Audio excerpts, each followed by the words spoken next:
Yo, what's going on? What's going on? What's going on? We actually have to test some things out, make sure it works before we actually start this shit. So you're gonna hear some shit in the background. Probably gonna hear the actual podcast. I need to make sure that with the quality of the shit, how the quality sounds. Actually, you know what? I can do this. I can make sure this shit sounds okay.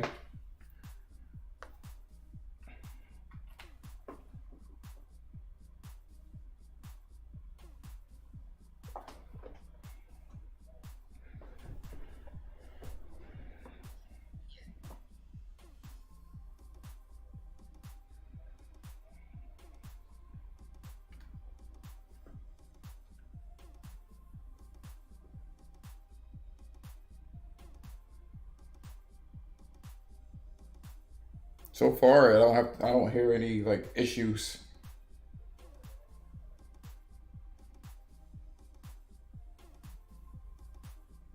Okay, I think this is good enough.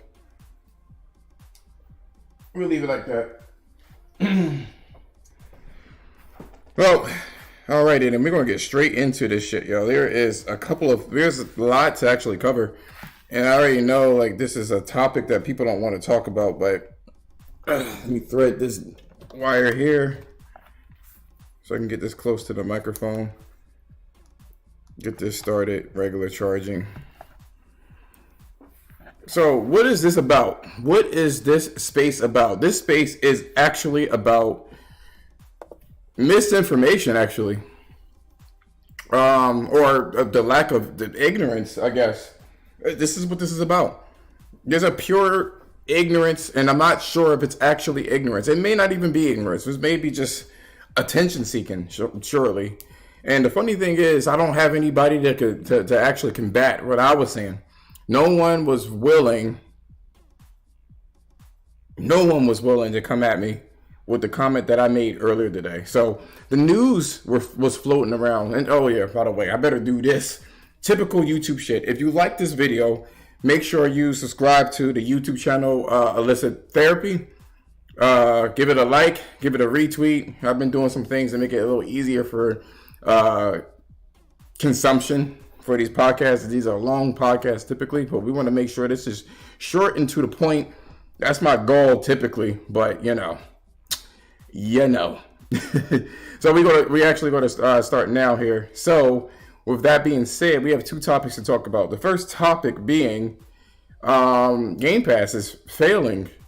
I know a lot of people don't really want to talk about that or hear that, especially since this court situation going on with the acquisition of Activision. They don't want to talk about that shit now, but we did see some extra little pieces of information stating that Game Pass actually makes about $2.9 billion a year. That's what they were saying. $2.9 billion, or this just rounded off to $3 billion. Fine. Okay. We'll take that, right? We will take that. But it seems like the Xbots have been running around stating that this is profitable, and I don't know why they don't understand this foolishness. So I actually made a tweet about this, and no one was able to contend with this tweet. They didn't want to say anything about it. I said, apparently Xbox don't know the difference between revenue versus profit.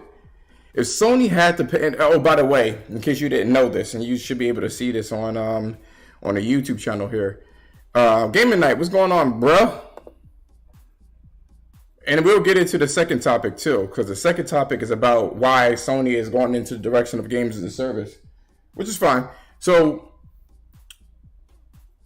Sony for the month of March had to actually pay the developers and whomever that made this possible, the Ark survival game. I had to pay them $3.5 million to put it on PlayStation Plus. Now, $1 million is a far cry from $1 billion, but that's just one game, right? So think about all of the different games that is on PlayStation Plus and on Game Pass. 2 million here, 5 million there, 10 million there, 1 million there. And all they made was $3 billion in terms of revenue, I guess, the people who subscribe to it. Now, also, you have a lot of Xbox that said that, Xbots rather, that said that this wasn't including the PC portion of it. Tomato, tomato. Who knows how many, all we know is that there's about 15 million to 25 million subscribers to Game Pass, but we also know that they've been selling this shit for like $1.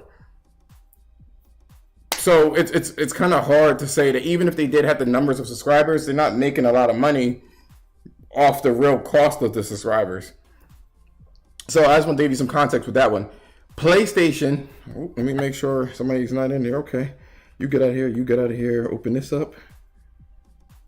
All right, cool. Oh, I got a whole bunch of people in this bitch. You know what's going on? Everyone.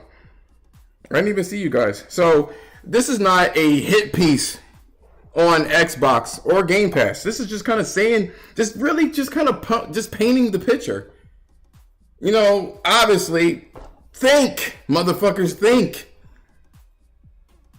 It's cost a lot of money to put games on these rental services such as PlayStation Plus and such as Game Pass. This is why Game Pass or Microsoft is rotating these games. They're rotating them because they're trying to keep it within budget. Yeah, they are a $2 trillion company, but no one wants to lose money. So I want to actually give some reason to why people are not impressed with the numbers. I'm going to round it off for goodness sake to $3 billion that they made in profit, whether PC is included in it or not. Regardless of the matter, I rounded it off. And like I said before, it $3.5 million to put Ark, that raggedy ass survival game, early access game, just to put that shit in a March PlayStation Plus. And that's just for Sony's side, which is a market leader when it comes to this shit. So they should have leeway in terms of putting their games out on there or be able to get a discount. You have Game Pass that is struggling to hit numbers in terms of subscriber counts. Period. You can debate me all you want, but how come Microsoft hasn't released the numbers in a frequent fashion? That should let you know, just using logic, that it's taken a long time for it to garner enough to show shareholders. But there's some things that they can't hide, and that's one of the reasons why we got the number of the $3 billion that they've made in terms of a revenue. Revenue, if you don't know, I hope you do, but I might as well say it. Revenue is how much it costs to run things. How much money how much money you've gotten before you have to spend money on keeping the system working. So if I had a business, if I had a cupcake, lemonade stand, that's the easiest I can think of right now. Right? If I made for that whole day $100, right? That would be my revenue. I would take that $100, right, and reinvest it into buying lemons, sugar, and water. Let's say the lemons cost $6, right? Or actually, if I'm making that much fucking shit, let's just say that they cost like, $20 for the lemons, right? The water, we already know the water is high now. Let's just say it cost me $5, right? For the water, so we're at $25. And then for the sugar, let's just say another $5, right? So we had $30. So out of the $100 that I made, $30 of that $100 ate into my revenue, leaving me with $70. These deals are expensive because it takes the potential top amount out of what they, out of the developers' hands of what they can make. They give them this flat rate of $3.5 million for Ark in particular, right? And they could have easily made, maybe $6 billion. But they're getting it for a low price. That's lowballing the actual developers. And Microsoft has to contend with this as well. They have to contend with this. So like I said before, Ark is a relatively small game in terms of like how much it would cost to make it. I think it runs off of Unreal Engine 4 and It is riddled with bugs, so there's not that many developers that actually worked on this shit that got this shit running. Imagine if it was a AAA game. It is not going to be 3.5 million. That shit's going to be in the 100 millions. That make it worthwhile because they're not making money during that time frame. $15 or whatever, what is it, $15 for Game Pass versus somebody actually buying it for $70 or $50. They're losing money by doing it, but they get that money up front and they're aware of this shit. So they got to bargain with whomever the publisher is. So that's the problem that I see here. So when people sit there and claim that there's some sort of profit of $3 billion, like that's all you have to see. Like I don't understand. Like some of you guys are like full on adults and you don't get like how things work, which is frightening, actually. Yeah, they made $3 billion in revenue, but they have to pay that money back that they used to get those subscriptions out based off of your games and stuff like that. So I can't explain that anymore, any easier than that. There's a lot of games, and all those games are going to add up 3 and 5 and 10 and 2, and eventually you're probably going to break even, if not lose money. We don't know what the numbers are, and because Microsoft never shows profit, and they don't show profit for good reason. That's what it is. I say the number of 25 million subscribers for Game Pass is not that impressive at all, especially since it's been out for 6 years. And that's how much you can garner after you got all of the influencers to say that this was great. That's all you got? That's it? Yeah, I'm not impressed. And I'm doubly not impressed to say that you, even in revenue, the only thing that you could get up there is $3 billion for a program that was 6 years or more in the making. You should be way more than that.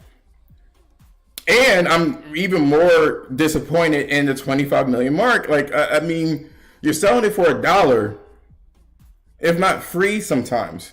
Why is it taking you so long to get 50 million for $1?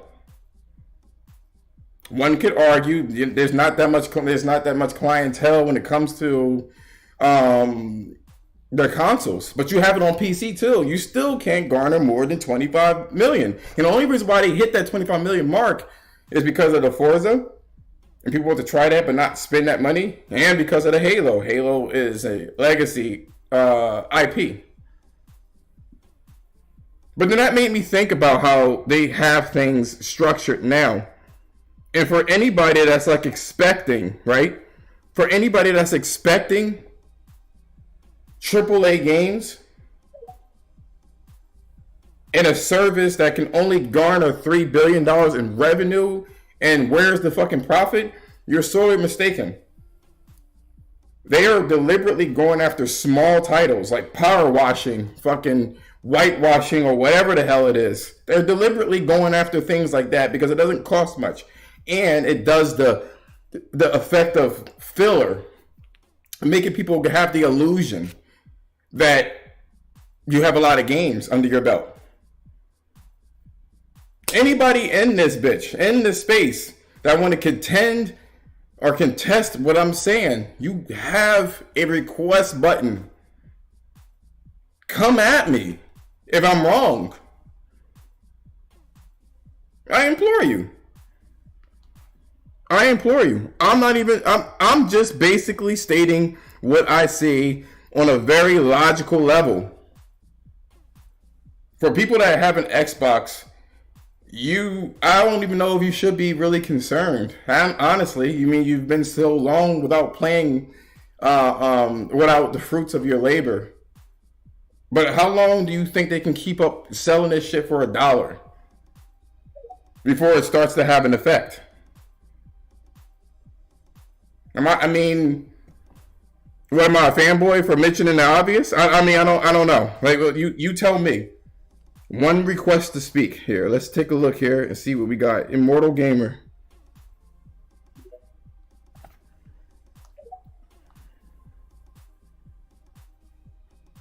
Immortal Gamer. The floor is yours. All right. Appreciate you letting me speak. So the deal about Game Pass, right? The reality of it is yeah, first party content is key, right? In order to get the growth that they want to have, and I think let's be honest, they understand that, right? They're not where they want to be, and I'm pretty sure that whole 2.9 got blown out of proportion, right? Regardless if it's sustainable or whatever, yada yada yada. The thing about it is, in order to get the growth that they want to have, they have to have first-party content. We have not seen the fruits of the labor on that yet, right? But at some point, they're going to have to do it. And just coming out with first-party content is not enough. However, if they come out with this content and its quality and it's mass adopted where people like it, right? At some point, people are going to start coming in. So to me, it's going to take time. I mean, Game Pass is not the model itself is not going to be instant profit anyway. I don't know what business that has that kind of concept of a subscription model is going to be instant profit. It's just not. You got to prove yourself. I mean, just like any other subscription company has to for the competing of the money. So to me, my thing is yeah, it's going to take time. It's not going to happen overnight. However, they realized at the beginning, right, when it was not taken off at all, when they announced it, that they had to be like, okay, look, first party is coming day and day, right? But we hit a wall because we haven't really had much of a first party offering since this generation. So 2023, you know, if what Matt Booty said is to believe that they're having problems fitting in all the games that are now ready to be released next year, then there should be an excuse, right? Because just giving us first party is not going to be enough. It has to be quality. But I'm going to be honest with you, right? And this is just simple fact. If I had to put money on a company, whether it be Sony having successful game as a service or Microsoft being able to deliver that quality, I'm putting my money on Microsoft. And the reason for being is Sony has yet to give you a great multiplayer game with a great campaign. They're giving you good multiplayers, but they haven't given you great. Back in the original Xbox and 360 days, Microsoft managed to give you a great campaign with great multiplayer. So there's a difference with that. Hence why Sony started focusing on single-player games and not the multiplayer. They started pushing that to the side. So now that they're coming out with games as a service, they're going to have to worry about it because it's a lot harder to have a successful game as a service than a good just single-player game because you're competing with a lot of other ones that are already established. So to me, it's just a matter of time at this point. And I get it. Everybody's tired of waiting. I'm in the same boat, right? I get it. But let's just keep it a buck. I got more confidence in Microsoft being able to deliver that quality content with the great multiplayer than Sony giving us a great multiplayer. They have yet to prove it. All right, no, give me let me let Don speak on this one because I have a lot to say about that. You said a mouthful. I mean, you know, I have to agree with Immortal a little bit, and obviously because I'm biased because I have a Series X and I don't have the PS5, but I have a PS4. So like for me, anyways, I think Game Pass is one of those things where it's such a new thing to the gaming era now that it's not going to happen overnight. That they'll but is it though? But is it new? Is it new? Yeah. You think so?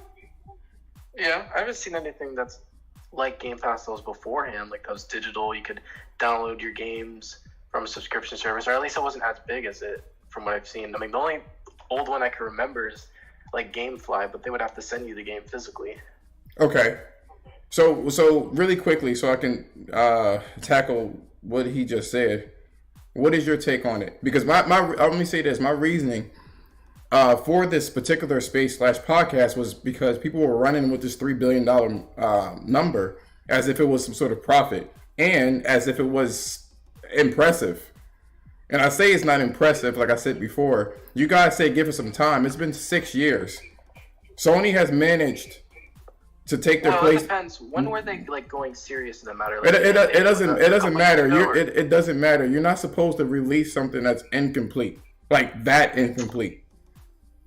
You know what I mean? It takes time with a subscription service. It does, and you're absolutely right. It does take time, but the growth has stagnated multiple times, and they had to make adjustments to their game plan when it came to Game Pass. This is why they came to the market without any games. to show off the service. When you have a console or when you have anything, even if it's a phone, you have to have some sort of flagship, something to show off what you're selling. And they just put it out there. It was like, hey, we have this, and didn't have any type of title. Improve on their consistency for sure. Like, I agree with you on that. And especially this year, they have done like literally nothing in terms of first party, and I think they know that. So I mean, hopefully early next year it improves so much more. And that for the past mistakes, like their game output, like a lot of the games that they've put out have been pretty decent hits, you know. And I think after the Bethesda acquisition, the fucking Game Pass has become a lot better for me because I played like a lot of those games and the Dishonored franchise and all that sort of stuff. But in terms of like day and date releases recently, they definitely need to step that up. And look, this is a good kind of discourse to have, because if you are a fan of Microsoft or the services in general, which to be honest with you, I'm not really a fan of it. Not Game Pass or PlayStation Plus or the tiers of Play. I would rather buy my shit, and that's not me being an elitist. There's a psychological reaction to buying your game. Like to have it, but no, it's not even just that. Like if you buy your game, you have to be committed to complete it. You know what I mean? So like that's the psychological element to it. If I buy something, an example though, for Game Pass they don't have like their DLCs and stuff. So with the Outer Worlds, when they had the DLC and all that, I like to buy and own the games if I do have the DLC expansion, because if I do unsubscribe from it, I won't have access to the game. Therefore, like the DLC. So I like to get that in that scenario. But I mean, it just depends. Like if it's a game like Redfall where I'm not really sure about, if it ends up being really good, you know, I might actually buy that later on as well, you know? So it's just a nice thing to have, I think, you know, if you have Game Pass and like to try a game and you actually really enjoy it. I mean, there's a lot of games that I've tried on Game Pass that, you know, I still don't own, but I love like crazy, like Dishonored and 1 and 2, and the fucking Evil Within franchise was good. Just a bunch of stuff. So it just depends what type of person you are, and if you're not big on subscription services, you know, that's perfectly fine if you don't like that. I don't think it should cease to exist. Don't get it wrong. It's just for me, I don't prefer it now. So I won't cut you off anymore, and I apologize because I'm just trying to move the topic along. Because I'm going to say something about these services and how I believe it's going to evolve, even with Microsoft. What is your take on the topic here about Game Pass is failing? Oh, I disagree with that. I don't think it's failing per se, because, you know, they're still maybe not making profit, but they're still investing a lot into it, where, I don't know, I'll find it hard to see it fail when Call of Duty goes to Game Pass day one, you know what I mean? Like, if it gets to the point where Call of Duty's day one and they don't see a huge bump, then in that case I'll be like, okay, something's up. But, you know, right now I think it's still doing pretty good. So, and I was... I was going to ask you this too. Like, okay, so one more question for Don, and before I go back to you. How long do you, because I'm going to ask you the question too, but how long do you think it would take? And I need to have a numeric value, even if it's a guesstimate. How long do you think it should take for a subscription service to take off, in your opinion? Depends, I guess, because with Game Pass, if they went full in with it, because at first I believe they didn't go day and date, and then they eventually started doing that, but they didn't have any releases, or a lot of releases that, you know, coincided with the games coming out. So it's just a bunch of older exclusives coming out on the service. But, you know, I think it should take around, if they're going full into it and everything, 3 years-ish. Okay. Now, let me catch your name again. And please forgive me for this one. Immortal. You mentioned about Sony not having really good multiplayer games, or at least not great in conjunction with single player games. What is your favorite Xbox game that you believe in any generation, from the original Xbox to the Series X? What would be your favorite multiplayer game that came from Microsoft directly? Okay, Halo, and I'm gonna tell you why that applies. Which one? It was acquired by Apple. Hold on, wait. Which one? To me, Halo Infinite Infinite's multiplayer is good, but I would say Halo Reach was the pinnacle for me. Okay. Halo Reach was the pinnacle for me. But what I'm saying is that Microsoft acquired the Halo IP from Apple, and the reason why is because they did not want to fund that game completely fully out for that game to be complete. So they took it over, they invested their money and resources and helped them develop that game. And from that time forward until 343 got their hands on it, right, they gave you a solid campaign and a damn good multiplayer with it, right? And so when 343 took over, yeah, they were okay, you know what I mean, as far as the campaigns and the multiplayer and stuff. But now, you know, it's one-sided. The multiplayer is great, but it lacks content. The campaign is good, but they had to cut a lot out, right? But even if you take Gears of War, right, something that Epic said they could not fund that game anymore for it to continue, so Microsoft bought it. I think Hivebusters is the best Gears that they've came out with. That's just my personal opinion.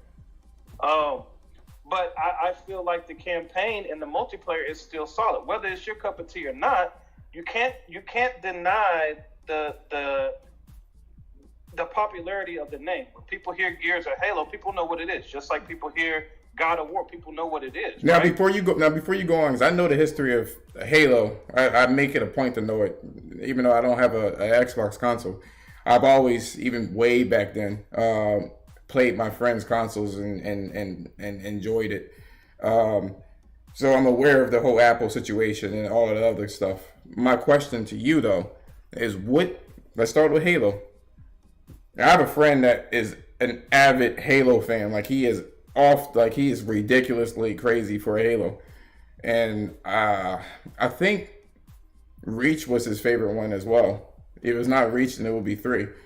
What makes the campaign and a quantifiable definition a cut above, in your opinion?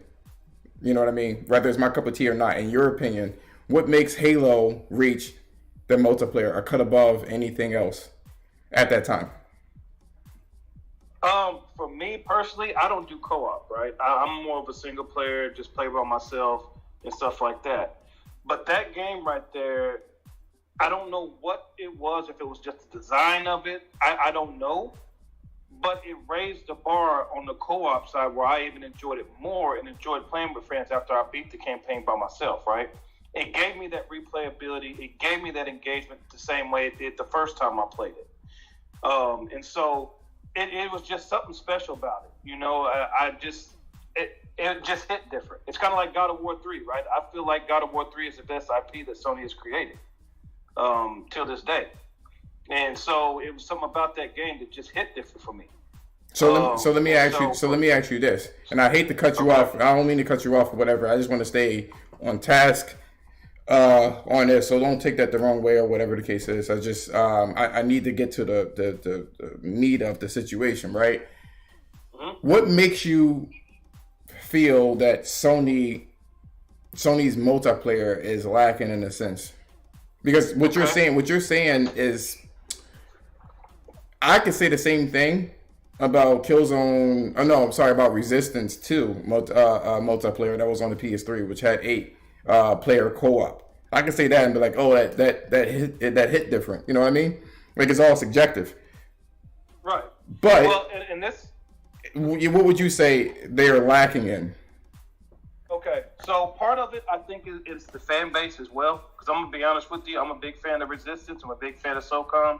I was a big fan of MAG, as well as Killzone, right? But they didn't get the support from the fan base to justify supporting the game anymore, right? And with them coming out with a good multiplayer, if they would have got the support, they could have gotten that game to be great. And so I feel like right now, I think as far as fans go, they're accustomed to a certain style and expectation, right? Mm-hmm. To where now I am concerned on whether or not the fans of PlayStation are going to support these games as a service like they do their single player games, right? And so to me, Sony has shown they're not afraid to pull the plug. If they don't get support on these games, especially with the games as a service, they're going to cut the plug. Because I was very upset when they stopped making Killzone. I was very upset when they stopped making Resistance and SOCOM, right? I was very upset that MAG died as fast as it did. Because I've seen the potential in those games. All they needed was the support to show, okay, the engagement is there. We just fell short on this and this, but it was enough engagement there for us to go ahead and improve upon what we already have and move forward. I know Zipper Interactive had closed down and stuff like that. I get it. But you got Bungie now, right? And you can learn a lot from Bungie. And I think that's why Sony went ahead and did it. But I just feel as well that the Sony fans themselves are not going to support those games. They want more of the single-player driven games. I think it's just kind of how Sony kind of mold those fans. If you're a Sony fan, you like the single-player games. Now let me say this, because you raised a really good, and that was masterfully crafted answer, right? I really do believe that what you just said is completely accurate. I totally agree with you. And I think one of the reasons why the Xbox fans are the way that they are, not that Sony crafted them or Microsoft crafted their own fan base. There's an attachment to buying something and being committed to it. You know what I mean? So back when Halo came out for the, not even go that far, for the 360, right? When Halo came out and Gears of War, you had to pay online to play that. So if you bought that shit, you were committed. You know what I mean? There was a certain connection between everybody else. I remember I had a Mini Cooper when I was younger, and Mini Coopers are shitty cars. It's absolutely shitty, and BMW bought them back in 2013. And so that if I wanted to fix the car, I would have to pay BMW prices for a fucking Kia. I can't even say Kia anymore. For a Pontiac quality type car, because it was fucking up everywhere. And every time I would see a person that had a Mini Cooper, we would all nod because we knew the struggle of the vehicle, but we liked it had its quirks to it that we liked. The same thing with Xbox Live. If you wanted to play multiplayer and the struggle, your friends had it and you didn't have it, and y'all all scrunched up some money for you guys to play online, or you had to go on and find a free trial, whatever the case is, it just adds an extra layer of commitment and that attachment. And that's where I think that in terms of Game Pass, that's why I'm not a big advocate for it. It just makes games throwaway. You know what I mean? It doesn't give you that commitment. Going back to Game Pass, right? I say it's dying because if anyone's expecting AAA games to be released without any kind of heavy microtransactions, then you're sorely mistaken. Because these are little games that they have on there, are very old games, so they don't have to pay that much to keep it on there. We're already seeing what Sony paid for Ark, and the same thing with Microsoft. It's about $3 million, and that's one game. Think of all the other games that's going to come out for that service or services, and whatever profit that they have. Like, they can't have a big ass game on there like a Grand Theft Auto. They'd be like, fucking bitch, I won $1 billion for that shit. I put it on there for 1 month. You know what I mean? So it will just eat up all sorts of money depending on the size of the game. So what Microsoft ended up doing is making smaller games that doesn't cost that much, and it does one of two things. It keeps you occupied for whatever AAA that they're coming up with. And number two, it gives you a bigger catalog in general. It looks nice. Now, one of the things that you guys have said is that it takes time. It's been a long time. And it was Microsoft's fault for not bringing the goods. They came to this table with a promise and never really kind of delivered on what they really said. And I feel like that's unanimous. And whether you're a fan or not, people are not really, they're losing faith in this particular service. You should not be stuck at 20 to 25 million if you're giving this shit out for $1. That's a big red flag in general. So if Microsoft don't get their shit together, it's so bad though that they're willing to put a Call of Duty on this bitch to coerce people to actually buy it. You know what I'm saying? These are not new IPs. You guys were going to already get Call of Duty, or you guys were already going to get the Fallout games if they never bought it. So it's like, what else? Go on, please. Who said whatever? I'm about to say whatever. I was saying in regards to the Game Pass aspect, right? Microsoft, it's up to Microsoft to prove the speculation, the skepticism that you have as well as I do, right? Mm-hmm. I've been an Xbox fan since the OG Xbox. I will sit there and say this, right? That's why it's imperative for Microsoft to nip these skepticisms in the bud, right? And if them as a $2 trillion company can't recognize the skepticism and address those face on when it comes to these games, but here's the thing: we all know, even though we haven't seen gameplay of some of them, we know they're in development. Games like Avowed, you got Starfield coming out, you got Redfall coming out. You got a lot of other studios that they've acquired back in 2017 that are working on games, right? That are not the same IPs that they already have. It's not another Halo, Gears, or Forza. And these are not games as a service. Of course, there's going to be games as a service on there because that's the fad right now. That's why Sony's doing 10 games as a service. They want to invest the least amount in developing the game, but get the most residual income out of the game. That's just it. And unfortunately, I don't want them to go down that route. I don't want them to be over-reliant on it. But right now, Microsoft is the only one that's showing that they're willing to still give us those single-player games. Now, whether they're third-person or first-person, we don't know yet. There's a lot of them we don't know about other than they're in development, right? But Avowed being one of those single-player games and stuff like that, I don't see that other than DLC being the microtransaction aspect of it, right? But I do agree that, yeah, microtransactions and games as a service are going to be a thing from here forth, right? And I will say this: if you're a Sony fan, you should be worried too, because it's a lose-lose situation in a sense, right? If Sony comes out with these games as a service and y'all support them, Sony's going to stop focusing on those single player because now they can invest less and get more out of these games as a service because now they see you guys adopting them, right? But you don't want that, nor do I want that for you, nor do I want that from Xbox either. So it's kind of one of those things. It's a tricky situation, to be honest with you, right? And it's a matter of them and us holding them accountable to find that right balance to give us what we want, as well as going ahead and allowing them to do the games as a service as well. And how to do that, honestly, I don't have the answer right now. That's the thing. We can't. We are crap. The consumer, believe it or not, is literally like these corporations have lost control of their own shit.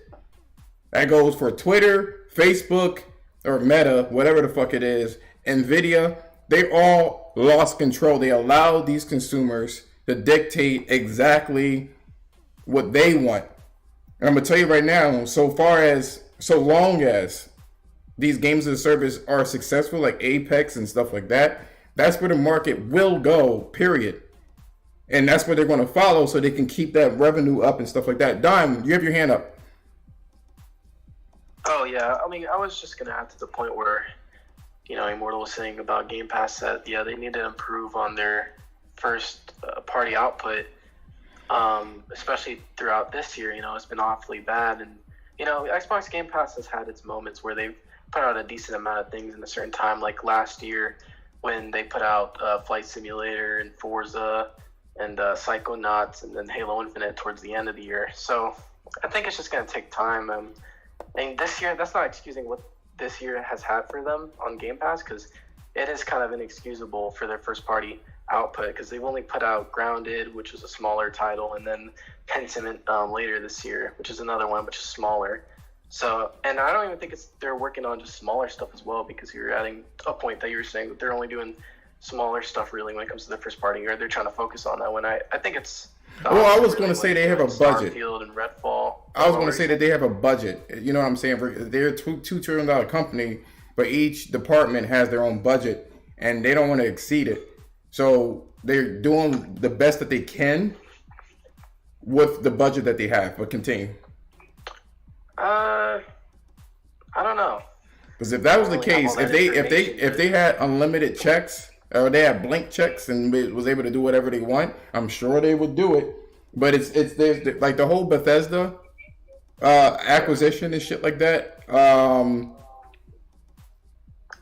They are, that's a strategic move. In case all of this fails, they'll still become one of the largest publishers out there. You know what I'm saying? With a lot of IPs. So I always thought that was like a catch, like a contingency. If Game Pass and Xbox fails, they'll still be in the game as a publisher with a whole bunch of legacy titles that they can still be in the game to some degree, and some of these executives can keep their job.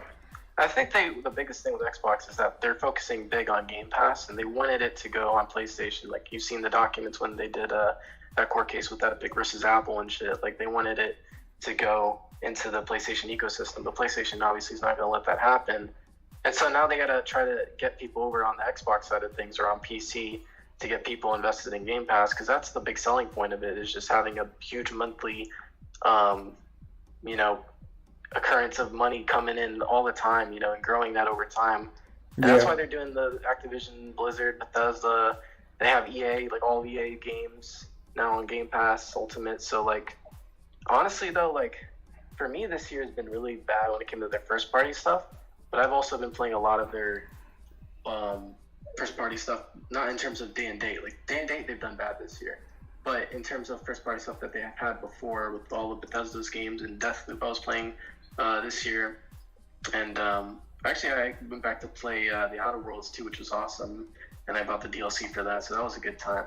And so, I think over time, especially soon, hopefully early next year, if Starfield gets delayed, then that's going to be a huge problem for their first half. But if they have Starfield, Redfall, Forza Motorsport, and if Diablo, if they get the Activision Blizzard deal closed through and that comes out early next year on Game Pass as well, I think they're going to have a pretty decent year coming up. I feel it. Yeah, go on. I was going to say this too. And them allowing it to go on other platforms it's not okay to me. You have to give people a reason to go to your ecosystem. If you're doing these 6-month exclusivity deals or all this crap, that's not going to get you where you want to be. It's not going to give you the growth that you want to get. And to me, Microsoft is going to have to do kind of like what Sony does, right? If you want to play the game, play it on the PlayStation. If you want to play the game, play it on Xbox. It's simple as that. And right now, Microsoft has to prove themselves, and they know that. But I'm not sitting here just because I'm an Xbox fan. I'm not giving them no more excuses, and I haven't given them more excuses. What's going on right now is not okay. And if they come out next year and they've already given these studios the time that they need for these games to be polished, and they say they want to make sure the quality is there, and these games don't give me quality, right? And they give me something like Halo where you had, let's say, nobody really knows, because I've also heard it was more than 500 million. But 500 million should have given you a hell of a lot better looking game and more content than what we got on Halo Infinite. Gameplay is no longer enough. And nobody should be content with just good gameplay. That's a game. It should have good gameplay by default, right? You need to hit on all aspects. And if they don't hit on that, and they don't get the growth that they need, it's only on them, and I don't only fault them on them. And at the end of the day, they got to live with the consequences when it comes, right? But I'm waiting to see when these games come out to see what they are, and I will be critical just like I have been in the past. If they don't hit and they don't have the quality on it like they do, and they're not consistent with the quality, they're going to have a problem, and I'm damn sure going to speak about it. Now, I want to say this before I let the other two speakers speak. You mentioned about Sony. We don't know what Sony's going to do, right? But they've been extremely consistent on what they've done. And like I said before, I never really got into how you felt about it, about their multiplayer games. Like I said before, I think that it was throwaway because the PlayStation was free on PS3. And you could just go in and go out. There was no obligation when it comes to that. And when it came to that, so people took it for granted. A lot of these games like Killzone 2 was immaculate. You know what I'm saying? The Resistance was immaculate. The Mag was immaculate. They killed it. But it was like they were afraid to advertise their own shit. You know what I mean? Like they were terrified. Like, I don't know how good this is. You know what I mean? They had no confidence in the shit that they released. And the only time they got confidence is the PS4 era when they made these single player games and it was critically, well, I would say PS3 when they did The Last of Us. That's when things changed. And it was critically acclaimed and they saw that they had something. You know what I mean? And I do agree. I feel like the PlayStation fan base takes the games for granted and then they bitch about it when the shit gets closed down or they don't support it anymore. Well, you didn't buy it. You know what I'm saying? So that's on you. I don't fear that Sony is going to start making games as a service and have it replace what they have normally done. And the reason why I say this is because you have to have a flagship type title or something to bring everybody to your platform. And then whatever you do within that ecosystem, you do. So they have to have something flashy so people are like, I can understand. It sets a precedent for that quality. You know what I'm saying? So that's what I believe that they will never stop doing that. One, because it gives them ideas for movies for the other arm of Sony. You know what I'm saying? You have the Uncharted and the God of Wars, blah, blah, blah, blah, blah, right? Then on top of it, what they've been doing, and I peeped this last generation, I've been said this, when they started making games, the single player games, I started noticing these single player games have multiplayer-esque systems in there. And I mentioned this before when it came to Ghost of Tsushima. I said, you know what, this looks like, it's kind of multiplayer-like, you know what I'm saying? And sure enough, it happened. The same thing with Returnal. I told everybody about that shit. The same thing with Horizon. I told everybody about that shit too. What I feel like Sony is doing, because they don't have the money like Microsoft or anybody else does, what they're doing is killing two birds with one stone. So when they make their AAA single-player game, they're making it with multiplayer in mind, so they can use the same assets and systems and branch off and make those as a games as a service, which I'll get into in a second after we let the other speakers speak. DeAndre, what you got going on? DeAndre.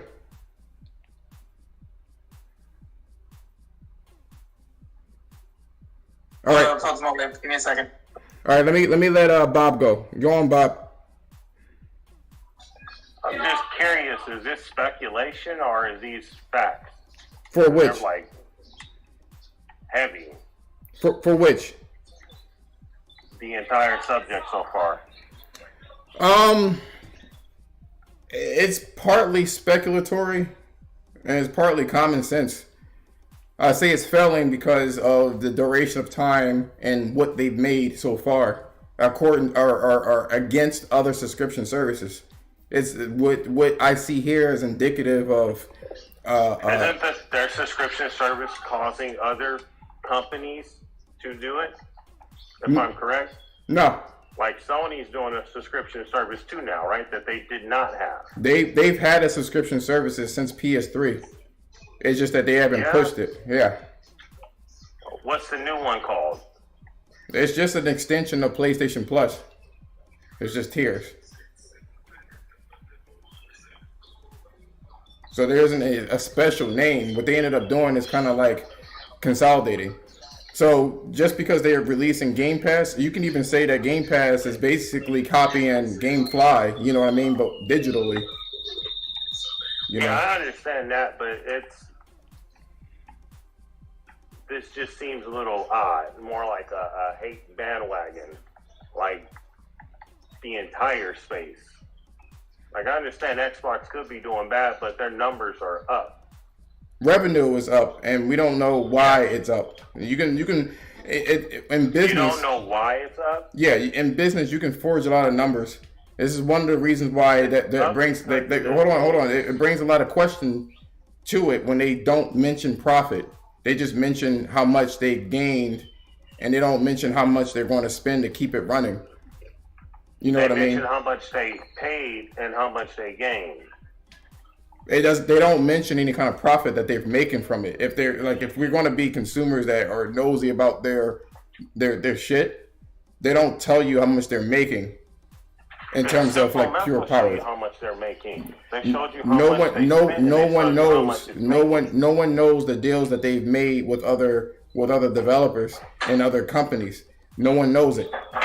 All we know is that whatever. You're saying like you don't know how much they're paying the companies outside of what they showed, like under the table payments? No, not under the table payments. All we know is that whatever they did with Game Pass, like whatever they sell, whether it's $15 or $1 or whatever the case is, they made $2.9 billion from that. But they don't show you how much it costs to run it. You know what I mean? I feel like that dollar thing is to get a advantage a little bit, right? It's like you lose some money to get a bigger player base, and then people will be like, "Oh shit, I forgot to unpay or cancel my subscription." You know what I mean? So maybe it's just like a thing of like they're losing a bit at first, but they're doing it for more later. They do this with Black Friday. They do this with Black Friday. This happens a lot. wonder why you can get a TV for like $100 or $200 on Black Friday when you know damn well that is well below the cost of how much it takes to make the TV. So you have shareholders that basically run shit, right? They are the ones throwing money at these particular companies, whomever it is. So what they will do is they will fudge their numbers by lowering. They take a hit on the product that they're selling, right? So a whole bunch of consumers can buy it. They get the numbers for how many consumers that purchase the stuff, and they show it to the shareholders as growth, right? That makes the shareholders invest more money into the company. And then they scramble for the rest of the 3 quarters for the next year to try to make up the difference, the loss. And around we go. Every company does it. The thing is the model of Game Pass, is it going to be successful, or we don't know. I do, just to let you know, Bob, I don't like any subscription services. This is not about Microsoft. I don't like any of them. I hope they all go. I do. I hope they all go because it's not healthy for the industry in general. It's and it's not like an elitist type talk. It decreases competition. Well, it depends who you're talking about. Microsoft is paying the developers a very well amount that are making these games. I don't see it as a problem. Well, and a lot of the third-party people who are signing their games on the Game Pass, it's their responsibility to be like, well, should we sign it and get this amount of money, or should we, take the risk and let's see if we can get more sales through, putting it in the store. Hey, listen, I'm going to give you some food for thought also, and I don't care if people got a problem with me saying this, but Game Pass is going to live or die by the first-party content at the end of the day. And I'm going to tell you why. Right now, with the games that they have put into Game Pass that are third-party, second-party, right, a lot of these games either did not meet pre-order numbers or underperformed when they released, and so now these studios are coming to them saying, hey, we'll put it in Game Pass just to try to recoup some of the money, right? Outriders did not meet the pre-order expectations like they thought. So Microsoft said, hey, we'll give you this back if you put it in the Game Pass, which will help you get engagement on your game as well. And then whatever, money you get from that, there you go. But I'm telling you right now, that's Game Pass by itself, too, right? No, it's not. That's known. You can put the article at the top where it says this. So Guardians of the Galaxy, right? Guardians of the Galaxy did not perform good when it released, right? But then they put it in Game Pass to recoup their money. I'm saying, Outriders did not get the attention that they needed. Yeah, right? Square Enix stated this. Square Enix stated this. No, that game had it was good. It showed up. It did everything. The numbers were there. Hold on. I'm just trying to debunk this. Wait a minute. Extreme bias, because that's exactly what this is. It's not extreme, but I'm an Xbox fan. But I'm saying if Game Pass is not enough, right? You can't. No, you can't. I understand what you're saying, but there's more to it than just this one thing. Yes, you're right. They can't make a living off of just indie games and third-party games that aren't truly good. Right. And in order for Game Pass to actually succeed and bring in the revenue that they need, because I can tell you right now, I'm pretty sure Microsoft is going to use that money in Game Pass that they get, instead of prioritizing so many second-party and third-party games reinvested in the studios that they've already acquired. Right. They're doing that with Activision and Bethesda. What games are you guys playing? They just spent over $100 billion damn near for studios to acquire. They want that to fuel majority of the Game Pass. And if Microsoft can hit on the quality and the consistency of releasing these games into Game Pass, that's when the success will see. That's when you'll start seeing a large attachment rate. But they have to deliver on that aspect. It's not going to be just the second party and third party games that's going to get them to the growth that they need. It's going to be the first party games. It's going to be the games that they have to look at and say, oh, okay, I can only get this on Xbox or PC, or have to subscribe to Game Pass in order to play these first party games. That's what's going to get them the growth at the end of the day. But even then, Immortal, Call of Duty itself, like, let's say that stays on PlayStation for, it's going to stay on PlayStation for a couple years, you know what I mean? So, like, even that alone, I think that would be a decent, enticing, thing to be like, well, I can get it on Xbox and get it on Game Pass instead of spending like $60 every year on COD. I feel like that would be on its own, even though it's on PlayStation. But let me ask you this. Well, let me ask you this, right? All right, so let's hypothetical, right? Yeah. And to be honest with you, Bob, you should want better. This space is specific to Game Pass for the first half, but I have a lot of grievances with Sony as well. And I'm not just saying that just to say it. If people know me, they know I have a lot of grievances with it. You know what I mean? But in this particular like conversation, like, okay, so Don, I'm ready to speak when I can. Who said this? Man, DeAndre. Okay, so here's right after me. So here's the problem. Activision made a lot of money off of COD, right? While people are buying the special editions, collector's editions, you know what I'm saying? Which people are willing to pay $180 for it, right? So it's more to it than just getting the game for free, right? So that's an element. There's people are hardcore fans. You got that, but when you put it on, let's say it was exclusive, right, to Xbox, and you can get it for free, or not for free, but for $15 or whatever the price is going to be, they're not going to make as much money and not have a budget, you know what I'm saying, that they would have had before, because they were getting pure profit. Now they don't. All that money is not there, and they're relying on what Microsoft could do for a budget. And Microsoft would be willing to take that hit, the boost up the subscription numbers. And then you have this other issue when it comes to subscription services, which is you can't show all of the games at once on a home page. You know what I'm saying? It's the top of the roost. It's the most popular. That's going to get the front headlines, right, on the page of Game Pass. So you're going to have all these small developers that people are not really playing, and it's going to be like a waste for them. They're going to have to hope that somebody finds them, or hope that Microsoft puts it up in the forefront. And people, it was said earlier in the space with Sony. Sony really tried a strong effort to make multiplayer games, and the fucking fans didn't even care. They just wanted single player games, and that was the end of it. They bought their multiplayer games elsewhere, so the fans are going to dictate that shit. You know what I mean? Like it's a very slippery slope. The whole model I don't like in general, whether it's PlayStation or Xbox or whomever. I don't like the model because of what it would do.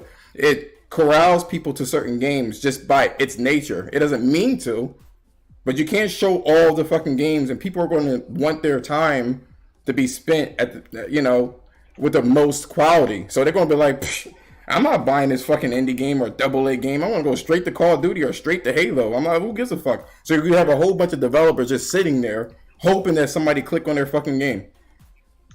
Well, I mean, in that case, I think it's just on them if they want to sign in with that Game Pass or not. I'm talking about Microsoft. I'm not even talking about the third party. I'm talking about like what was it? I know you're talking about indies on Game Pass and how. No, I mean like when they make smaller. No. I mean like when they make smaller games. When Microsoft makes smaller games with the studios that they own. All those other studios that is owned, people are going to want to maximize with the most value, and that's what's going to be there. Because I like Gravity Rush on PlayStation, right? I would have loved for that game to succeed, but all these fake ass ponies didn't buy the fucking game. They bought Uncharted.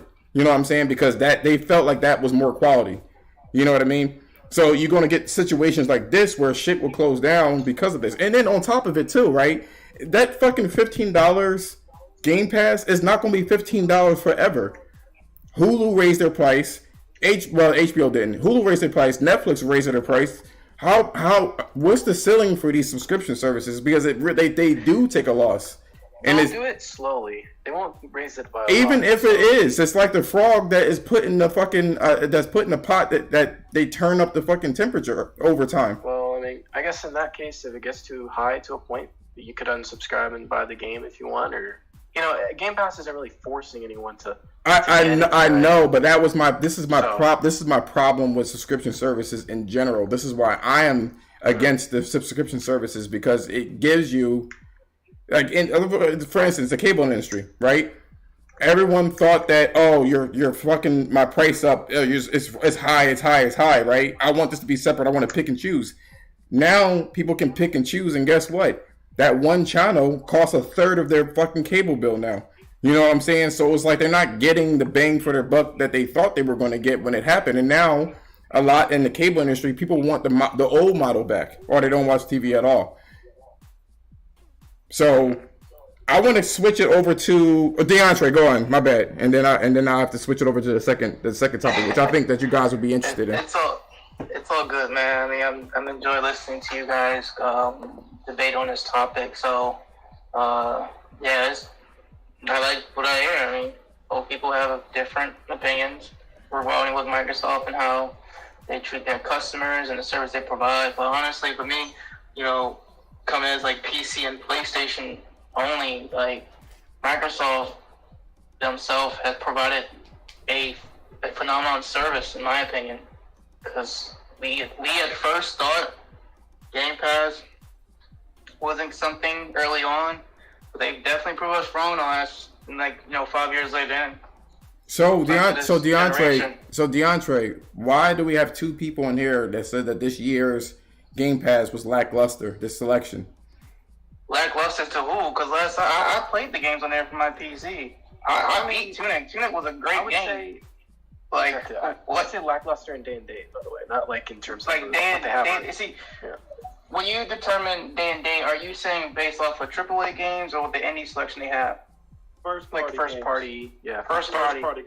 Okay, I get you. Okay, first party wise, yeah. Like unless you played that one day, the interactive movie game, I just beat. Not grounded. As Dust Fall, because I beat Dust Fall with my wife. She loved that game. Exactly, good game. Yeah. I enjoyed the story interaction. It wasn't like a AAA budget compared to games like Beyond Good and Evil and Heavy Rain type of games, but overall, it's a good interactive movie. It executed very well, and I enjoyed it. But if you're coming at where first party didn't deliver, that's fine. I can accept. That's where I was coming from. Because I know Game Pass has offered a lot of stuff that I played before, like all Bethesda games and all that sort of stuff, especially this year with Outer Worlds, and I recently tried Grounded, but in terms of like first party content this year, they definitely need to improve, and I think they will next year. From what we're they'll have it. Definitely next year they're going to definitely deliver on at least. Hopefully next year they'll have 3 from that first party. Like Motorsports, Reboot, and Redfall, and Starfield that doesn't get delayed. But even alone, like the third-party content they provide, they probably Diablo too, because they don't own Activision as well. But this third-party alone this year, if you don't take it as I only want AAA games, you're gonna be disappointed. But if you take it where I can play a whole bunch of great indie games without having to spend full price and try them out, you're gonna get your money's worth. And they have 2 tiers. Like I pay for Game Pass Basic for PC only. Right, and I always say this as well. Sorry to cut you off a little bit, but I think sometimes people kind of react in a certain way where it's like, if you don't like Game Pass right now as it is this year and like what it's offering you, then you could just unsubscribe from it and buy the games you want to play later on. And obviously people are doing that a little bit, and that's good on them, because sometimes you got to show companies that you won't just continue subscribing to a subscription service. So like, I think it's gonna get better, but as of this year, it's first party wise, they need to improve on that. Now, Immortal says this. Immortal says something that's very. What games are you guys playing? Because everyone keeps saying third party games, but what good first party game has came out this year that you're still actively playing? Not Elden Ring. What other game are you playing? Don't say sports games. I'm playing Overwatch. I'm playing other games, outside of, but wait a minute. Overwatch. Isn't that a games as a service? Isn't that a games as a service? It's free to play. Yeah, it's free to play, but that's a games as a service, right? Mm-hmm. Yeah, oh, you make. No. You make. Look, you feeding it. You feeding the monster, man. Terrible. Hey, listen, I like shooters, so that's like there's no good first party games. What game are you playing? Oh man, I'm playing. Wait, so Grizzly, are you making a question only with Game Pass topic or just in general? No, I'm just stating. I'm asking, better yet. In general? What games are you playing? Like, because everyone keeps saying there's no good first-party games on Game Pass. What good first-party games are out now that you're playing? Oh, Like I mean, general across the board that you're still actively playing. Okay, yeah. Overall, I'm playing Halo Infinite. I guess I don't know if you would count Overwatch just yet, but I guess if you would, maybe that. And I played the Outer Worlds. Those are multiplayer games, though. That's what I'm saying. Like everyone in the space has a PlayStation and an Xbox, most likely a PC, right? yeah. And we're all playing the same games. Well, I'm That's the not. problem, though. That's the problem, Grizzly. It's the fact that Microsoft has acquired so many studios right now. We haven't seen the fruits of that labor yet, right? It's next year. We all know all their games come out next year.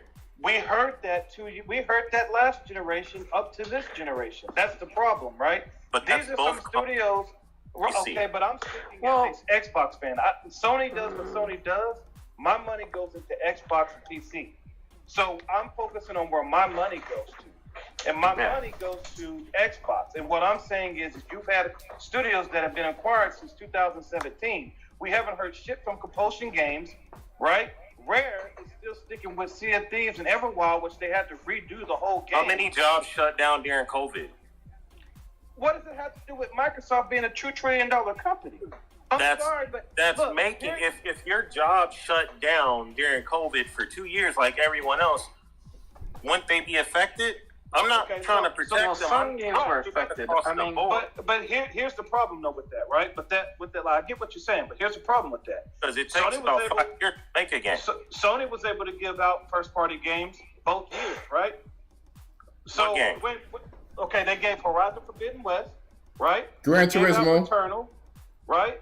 And then they were able to do director's cuts, whether you agree with it or not. They're still giving content to the consumers from their first-party IP. You know, the problem with Sony though is they do a lot of third-party. One at a time. One at a time. The time those first-party ones out. Sorry, I cut you off a little bit. So my thing is, if Microsoft is having a lull right now with their first-party content, these 6 months limited time exclusives is not good enough. Right? And then, it's funny, wait. Funny how Ghostwire Tokyo and Deathloop go to PlayStation, but yet we were left out and had to wait a whole year knowing that they didn't have the content for this year, right? So why didn't you just go ahead and pay out the contract so that way it comes to Xbox instead of us having to wait? Game mode only on PlayStation. It's trying to connect to the car, so it cuts on and off. But think about Modern Warfare when it came out. They did a one mode exclusively to PlayStation, and we know PlayStation has paid companies to not put their games on Game Pass, as well as not make them for Xbox. Yeah. Regardless of the matter, his point. Hold on. Wait a minute. His point still stands. You had ample time before the pandemic to make these games, and they still didn't, which is concerning. The numbers that they posted out there is concerning. You left a message or a tweet saying, where did this information come from? Remember, it is fun to speculate. As a gamer, I like the speculatory shit that goes along with it. Some of the information is out there for you to find, which I'm not going to do the legwork for you to find it. You know what I mean? But it's out there. You can verify it. But it's a lot. I would say a good portion of it is speculatory, just based off of common sense. I mean, they said it was coming since 2017, 18, and the output wasn't there. As Immortal said, anything will live and die based off of exclusive shit, because what differentiates you from anyone else? Why should I buy your shit if it's everywhere? You know what I mean? So you do need a certain level of exclusivity for it to work. You know? Okay, well, keep this in mind then. If we're going to take that route, if it's only exclusives that drives the market, why is Game Pass doing good? It's not. It is. Their numbers are up. They show that they're up from more. What? If it was up by 3 subscribers, I mean, were you going to say that that's positive too? Well, and let's say this, right? Yeah, they're up, but look how bad last generation was. So is that really saying anything compared to how bad last generation was for Xbox? Like if I say this, look, if I say this, hold on, wait.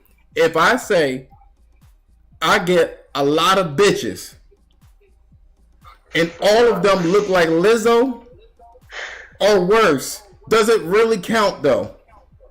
Oh damn, bro! What the fuck? Wait. Okay, yo. say you weren't getting any at all. That's fucked. And you're only bagging rats. And then you move to a different area and you're only getting bitches that look like Lizzo. Is that a step up or is it a step down? It's like, you know, it's... Halle Berry over 20 years old. Give me one Halle Berry.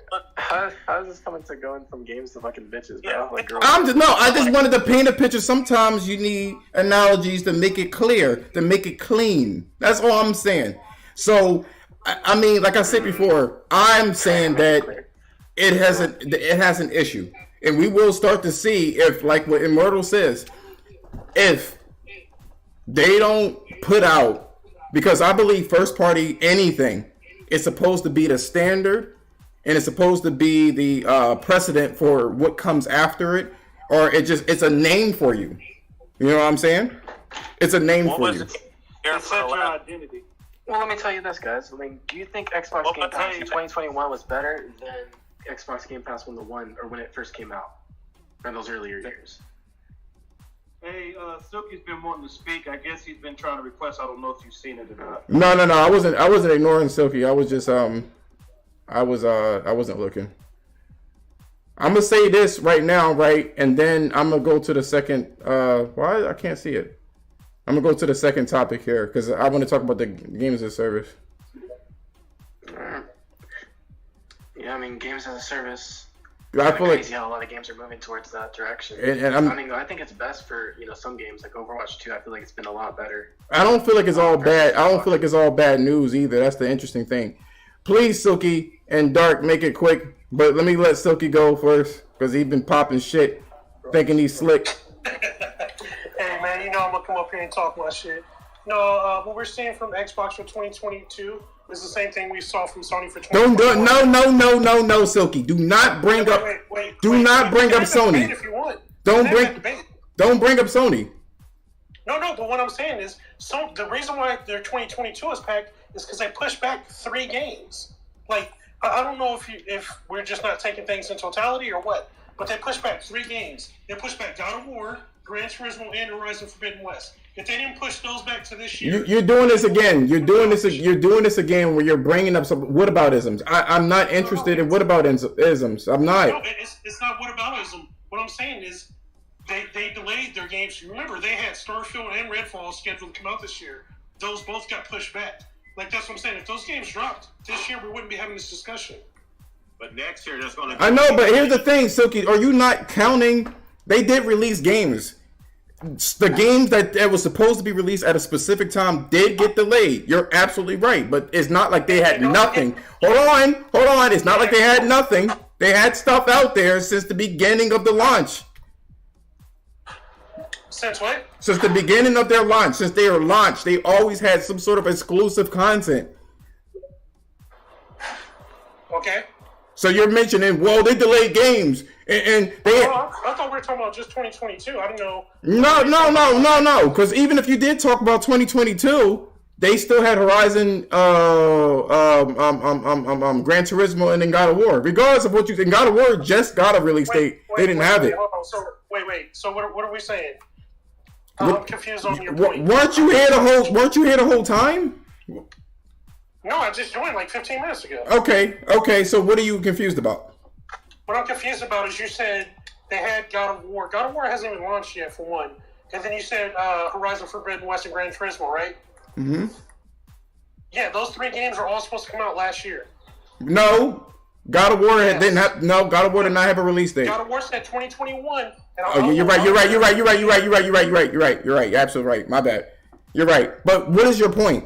Because my point is this: we're making a big point of it. We're making a big deal of it when it's just delays that everyone's had. There's delays, but there's games that covers the delays for the previous year and the previous year before that one. Okay, all right. So what games did they put out last year? Silky, you know the answer to this, and you're just asking just rhetorically. No, you know it. I'm not gonna double look because I'm not gonna have my time wasted. You know the answer to it. So I'll answer it for you. They put out Ratchet and Clank last year. Returnal was not a first-party game when it was put out, so they put out. Sony People are counting Apex Legends and Call of Duty as exclusives right now. Y'all doing it too. Well, I mean, if that's the case, then this discussion. Like we're not going to do this, man. It's a waste of time. If they did Ratchet and Clank, there was other games that they released out there other than Ratchet and Clank, but I'm not going to go there with you. No, there wasn't though. What do you? So you already know. So what are you trying to say? You're saying that the delays are what? What are you saying? Delays happen is what I'm saying.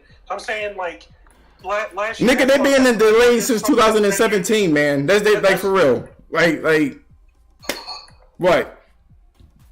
Sorry, I couldn't hear you, bro. What'd you say? I said they've been delaying things. The output of the games, like you want to do toe to toe with me? You want to count all the games? Yeah, sure. Yeah, you want to count all the games since 2017 to now? You want to do that? Oh, see, hey, wait. You want to do that? Back to Xbox One gen, or are we sticking to the? Or even if I did it this gen, you want to count how many games first party? You want to do it? Yeah, sure. And I guarantee you, more than half your games are going to be remakes or remakes. It doesn't matter. Okay. All right. I got you. So I can count every game that got a frames per second boost? No. That's not a that's the same game that has code changed. That's not how it counts. Like stop it. You wasting time. Dark, no, you know what? No, Silky, we're not doing this. No, Dark, what's going on, man? Hey, what's up, bro? Yeah, so I've been hearing more of what you guys been saying. And I think you made very key point. But I want to ask you something, because I know you said that you think Game Pass is failing because you think the numbers should be higher. So I want to ask you, would you be mad at me if I say that I think PlayStation exclusives are failing because you guys have 120 million subscribers, but you guys don't even sell near that? I wouldn't be mad at you. I would say it's partially valid. You got a lot of noise in the background, so like if you could mute whenever you're not speaking, my bad. I'm just trying to keep these videos clean. Oh yeah, my bad. This is I'm at work. But yeah, I think it's kind of like the same thing. I feel like not everyone subscribed to Game Pass, but I also see it in the same way as the PlayStation exclusive games. You guys are only selling 10 million. Some games even sold 5 million, 3 million, but you guys have 120 million player base. So it's kind of the same thing. I feel like some people, it's for some people and it's not for some people. Not everybody likes exclusives. It's like not everybody's in Game Pass right now. But I feel like eventually that's going to change for PlayStation just like it's going to change for Xbox. You know what I mean? So this is the difference, right? If you take all of the PlayStation exclusives, right? And let me see if I can just mute your mic really quickly because you got a lot of feedback, my dude. And then you can unmute it when you get a chance, okay?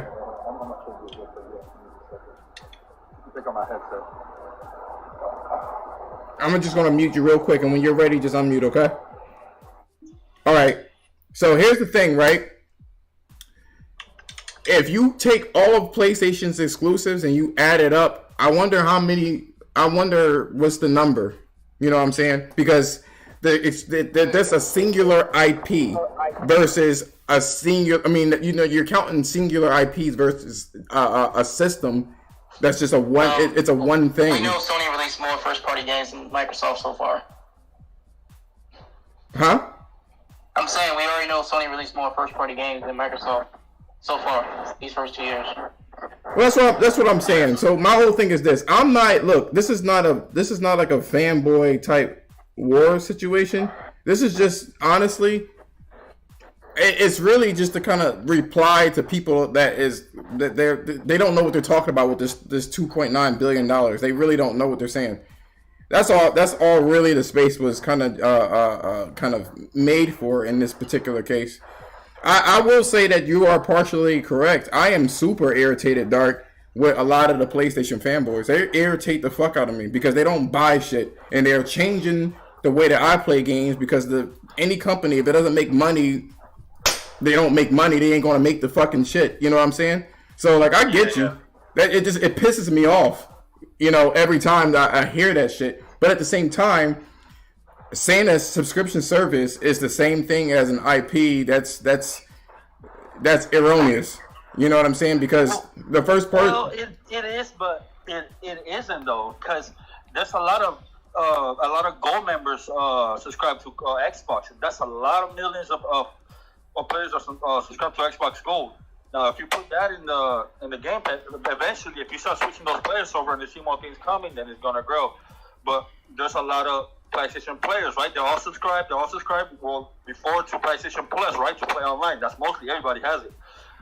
But they're not buying their IP. It's kind of the same thing. I mean, it's not. I know what you're saying, but it did its purpose though, because the IPs brought all the fanboys to the yard. You know what I mean?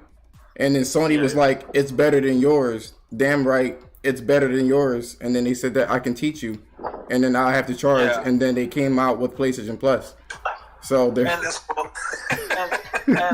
another thing I want to add, because I hear this a lot. I hear that a lot of like fanboys, they say, "Well, PlayStation's bringing out quality games." But I want to say this: hasn't the 3 last PlayStation games that dropped this year, haven't they came out buggy, or even one of them crashing PlayStation systems? Not if you close your eyes. You talking about this year alone?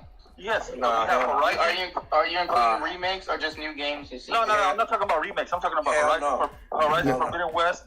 Horizon Forbidden West. Gran Turismo and. Gran Turismo wasn't buggy. Gran Turismo wasn't buggy, man. It's perfectly fine. No, it's supposed to be like that. You did have some Roblox. And Returnal, come on. And Returnal came out crashing PS5 systems. So when I hear people that was 2021 though, but what's the third game in 2022? Well, regardless of the matter is, you know what? I could blanket that statement and say that, oh, the pandemic, but at least they released the games. You know what I'm saying? They tried their best. I'm just saying, if we're gonna go tit for tat, yo, I could do this all day. You know what I mean? I had my coffee tonight, yo. I'm saying. No, I'm being honest. I feel like we spreading misinformation here. Let's get this straight, man. Right? Gran Turismo came out and wasn't buggy. All right. Yeah. So there was bug problems. No. Don't mix up the microtransaction fiasco with bugs. It had no bugs. All right. There's no bugs. I own that game. Okay. I own that game. I have almost 500 hours in that game. All right. Okay. It's not buggy. All right. Yeah. How much money did you spend on that? Just curious. With microtransactions. I spent 0 on microtransactions, and I have like over 300 cars. Yeah, I don't. You can just earn it. Honestly, this is the thing that was funny. Gran Turismo functions like the other Gran Turismos. It's just that you earn it, but you got to be good at driving, though. You know what I'm saying? You got to be relatively good. You know, and to be honest with you, like I said before, the people that complained about it don't even play racing games like that or simulators. So like, they don't. I noticed that shit. I'm pretty big in the Gran Turismo community. I spend a lot of time playing their games and stuff. I've been playing Gran Turismo since GT1 on the PS1, right? And I found out old school, man. Damn. I'm really old school, man. Shit, I've been gaming since 1988, right? So I've seen it all. But what I'm trying to say is that I don't know, man. There's a lot of new age gamers nowadays, a lot of frauds. A lot of people, they just want to be part of the conversation but don't even play the games. And you notice this with a lot of big games. I mean, it's not just Gran Turismo. I notice in other games as well. Anything. People just come in and just start talking about the game like, they're really putting in hours. But if you've been paying attention to Gran Turismo, they've had microtransactions since actually GT6. This shit isn't new, right? They've had microtransactions. The main problem people had with the game was that they reduced the amount of money people were making from earned races. So if you're racing, right, the amount of money you were making with Gran Turismo 7 was cut short compared to Gran Turismo Sport, the previous game before it. So the Gran Turismo community had problems with that because people were like, I'm putting in all these hours racing and I'm getting half of what I used to get when I was playing GT Sport. So right, they fixed that. They did an update, they fixed that, and now everything's back to normal. Oh, okay, see, I didn't know that. And Dark, don't let them trick you, man. No. I will say this. Wait. Hold on. Let me let. That was a progression issue. It wasn't like if you were racing the game. Hold on. Y'all pushing my second topic. Damn it! I want to say something. Hold on for a minute. I will say this. Me and Silky be clashing heads, yo. But this nigga know his shit, yo. Like, it just flat out. He knows it. He's not a fraud. No, and I was wrong about the Gran Turismo, but about the other, like, Returnal Horizon. This game's came out buggy, but Returnal came out buggy. So when people say, like, I want to bring that to the point of Game Pass, I hear a lot of people say, well, it's because if we go subscription mode, all the games are going to lose quality. But the game's already coming out lower quality. No. See, you're getting lower quality mixed up with just like, you know, the bugs. That's the thing about it is that these games are even more complicated than they ever were before. You know what I mean? And then you had the pandemic on top of it, and then you had to release the things out there, and then we created a culture as gamers that the developers could just put games out there and just fix it later. In general, it happens to everybody, everybody. Like they say that The Witcher is the best game, one of the best games of all time, right? And it was one of the most The Witcher 3, and it was one of the buggiest games I ever fucking played. You know what I'm saying? Yeah. So like, I wouldn't say buggy is a sign for, you know, we're in the pandemic. A lot of weird things are going on, but let the two speakers go in there, and now I want to talk about games as a service. I have to talk about this, and I'm a gamer. Okay. I want to play games. Shit. Nelson and Immortal. Nelson, what you gotta say? Because I know you short. Nelson. He missed the buzz. Immortal, what you gotta say? Well, this is gonna kind of go into your games as a service topic. Hold that. If it does, hold that, because I have something to say about that. It falls in between, right? All right, cool. I'll wait. I'll go ahead. Yeah, that's going to be a good one. Ninja, I know. Working? No, now it's working. What's good? Oh, I just wanted to nip this attachment rate in the butt because it's been fucking driving me nuts. Okay, Call of Duty sells about what, 20, 25, 26 million a year? And PlayStation, Xbox, and PC combined are what, like 500 million? So is that a fucking failure? Because that's a pretty horseshit attachment rate. What? I said, ooh. What was Skyrim? Skyrim had to be released on 360, Xbox One, PS3, and PS4, and PC. I don't know what the fuck that user base is, like 700 million before it hit 20 million. Is that a fucking failure? That's how stupid you sound. I'm done. I'm out. Yeah. If you're gonna come talk shit, then stay your ass here, boy. Come here. Okay. I just wanted to let you know how you sound. Hold on. Now you're talking about a console. You're talking about a console that literally depends on their first party games, bro. Well, everybody does. Everybody. Okay, and you have 120 million sub base, and you only sell 10 million or 3 million of a game, and that's not a failure. Okay, what's Xbox's best selling game? Wait, stop! No, yo, y'all not gonna push my shit. First and foremost, one game. Hold on, Silky. One game ain't going to sell to everybody. They're doing it for every corner of the gaming. Anyway, Ninja, go on, man. Hold on, I was gonna say something real quick. Wait. Let me let Immortal go. All right. I'm gonna be quick. To Nelson's point, right? Just to let you know, Sony's not satisfied with the attachment rate to their first-party games. That's why they're doing 10 games as a service, for one. I don't know any corporation, I don't care if you're $1 billion, $1 trillion company that's okay with a 10% attachment rate.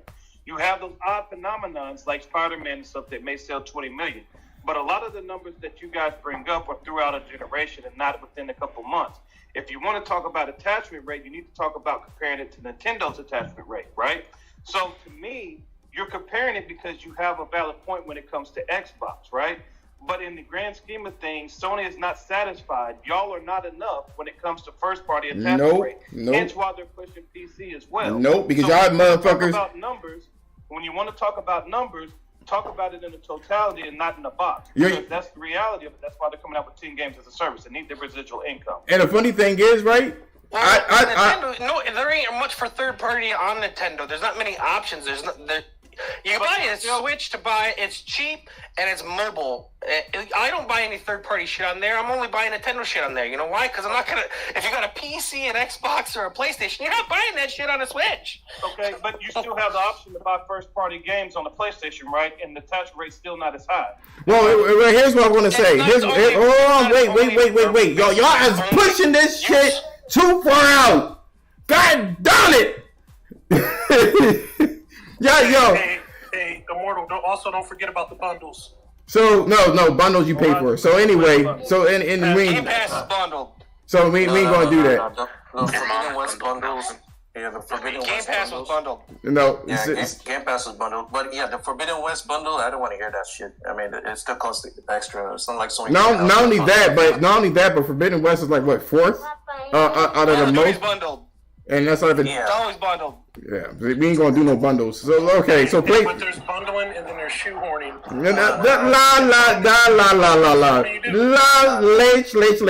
Ninja, go on, man. Yeah. I wanted to nip this whole attachment rate bullshit in the butt, right? Basically, like PlayStation has a whole bunch of games they're selling like maybe 10 million. I don't know what world you guys live in, but 10 million on sold is not a flop because we do this shit all the time. Like Final Fantasy, let's speak. Very few make 5. Like on multi-plat on all platforms. That's like a handful a year, like 10 a year make that. But they're probably got the best studios in the world, though. I mean, that's no. That's not how it works, man. Ninja, before you make your point, I do want to add a little bit of context to it. Yeah. So Gears sold 4 million. It's a great game. No, not everyone bought it. Yeah, but one second. So whenever you're talking attachment rate, you got to go by percents, not just raw numbers. If I'm selling hats to 30 people and you're selling hats to 4 people, then we both sell 4 hats. You sold at a higher clip than I did. That argument is flawed because Xbox 360 had 85 million. You sold 3.77 on Gears. Wow, why was it only whatever that is 3%? Why? Yeah, I mean, look at it this way. Look at it this way, right? Back 2 generations. Well, they don't have no numbers. I can't use nothing else. Look, man. Like Halo, I don't know how many copies Halo sold, right? Halo 5. But that shit didn't sell more than 5 million copies. All right? Yeah, but it's also a Game Pass. We understand that. No. Halo 5 was before. No. You said Silky. Silky. You said Silky. You said that you are all you're all about truth, Silky. You said that you are all about truth, Silky. So you need to not be disingenuous. I'm sorry. What happened? Late. Don, go on, man. Yeah. I'll say like Halo 5. We don't know how many copies that sold. Probably 5 million, I guess, give or take. How many units did Xbox sell? It sold like 15 million. That's about. It sold 6. We found out like 2 months ago because ex-developer put down their sales from that game on their resume. It sold about 10%, which is your average, right? And we regularly see like games like Final Fantasy, or even like third-party Japanese games, or even not just Japanese games, but even Western games too. A lot of them, unless you're like Assassin's Creed or Call of Duty, or some of these big tentpole games like GTA. No one's doing over 10 million. Most people are doing like 5-6 million. The developers come out and say it's a success, right? So I don't know where you guys have come up with this bullshit that selling 10 million is a flop. On no planet is 10 million a flops, all right? Sony determines they have a certain budget they put out there to make these games, right? If a game makes the money back and more, it's a success, all right? Ninja. We don't get to tell them Ninja. We don't get to tell them. You know a lot about it. Can you explain to me about Days Gone? No. We're not going to keep moving it. No, we're not doing this. We're not doing this. Nope. Yeah, we're not doing that. First of all, I thought since they sold more than 5 million, Sony would say it was a success. But you know who did? Wait. Stop. You wouldn't know who didn't. You wouldn't know who actually didn't allow it to go. It was actually Ben Studios, not Sony. Oh yeah, Ben Studios. It wasn't even Sony. So it was a critical failure for Ben Studios. Wait, isn't Ben Studio owned by Sony? We're talking about but the head of the studios wanted to do something else. Wait. So I just want to explain to you how business works, and I know you understand. When you're the head of a studio, you're a studio manager, right? You don't own the studio. You can't go to Sony and say, "Hey, fuck you, we're not making that." We don't know how.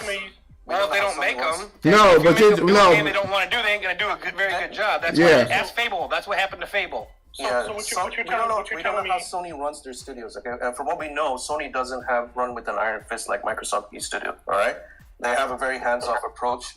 They tell them like, what do you guys want to do? What do you guys think you can do?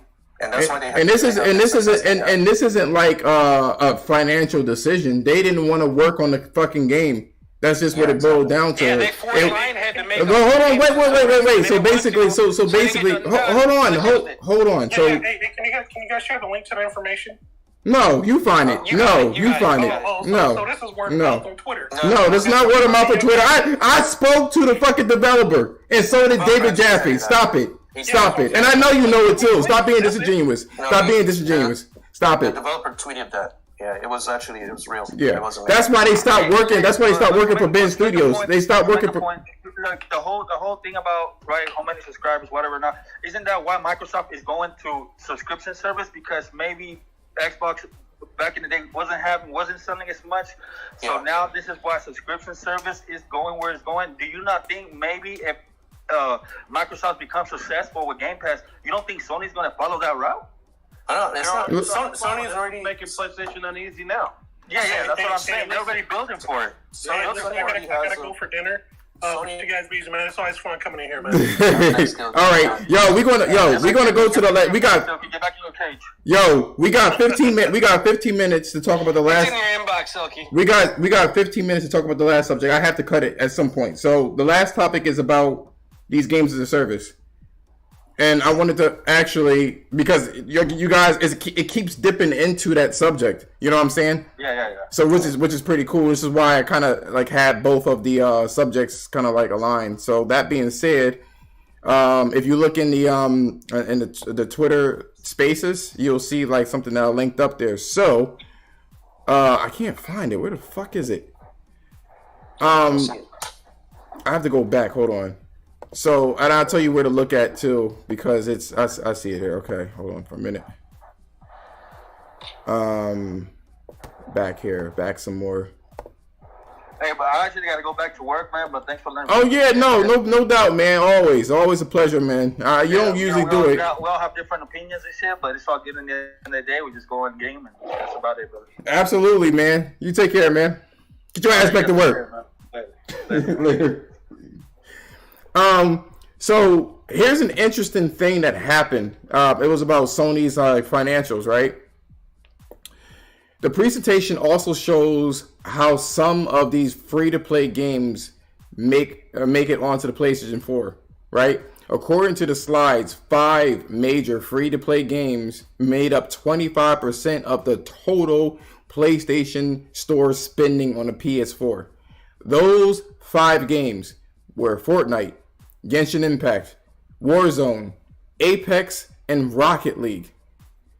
We know that the PS4 made up 65% of the total store revenue, and the add-ons plus digital software earnings for 2021, and it amounted to $8 billion, right? Now, you look at these 5 games, right? Sony has to basically give up 70% of the profits that they're getting from this. Obviously, they take 30% of it. That's I believe that's what we know of, right? And I believe that Sony doesn't want this shit. Sony wants their own. We all know this. Sony wants their own shit. Now, the expansion of PlayStation titles going to PC, that's the interesting part, right? As Immortal said before, y'all motherfuckers don't buy games enough to stop this PC defection. Y'all caused this. Y'all don't buy it enough. The developers were asking Sony to put it on PC. That's what twisted their arm to do it, right? Anytime Sony steps out of line and tries to make something unique, y'all motherfuckers don't want it. Y'all would rather play Call of Duty or Apex Legends or Rocket League. When Sony makes a multiplayer game, y'all don't want it. When Sony makes a game that is not critically acclaimed, y'all don't want that either. Y'all can't have a game that's 89 or below. Y'all can't have it. Y'all don't want it. So they're going to a place where people will actually buy it. PC Master Race or PC players, they're about that shit. Those games are broken as fuck. And they'll fix the game and play it and blow it up for everybody to see. I believe that PlayStation knows this, and so does Microsoft. They would rather have their game on PC where it will be valued versus these Twitter arguments about these exclusives and Metacritics and shit like that. All of these developers are going to that. If Sony can land one of these free-to-play games or early access games, that's $1 billion. Whatever they invested in is $1 billion. I said this in another space, right? A AAA game costs $200 million to make, right? Approximately, right? And out of $1 billion, 5 of these games could be made, right? 5 AAA games.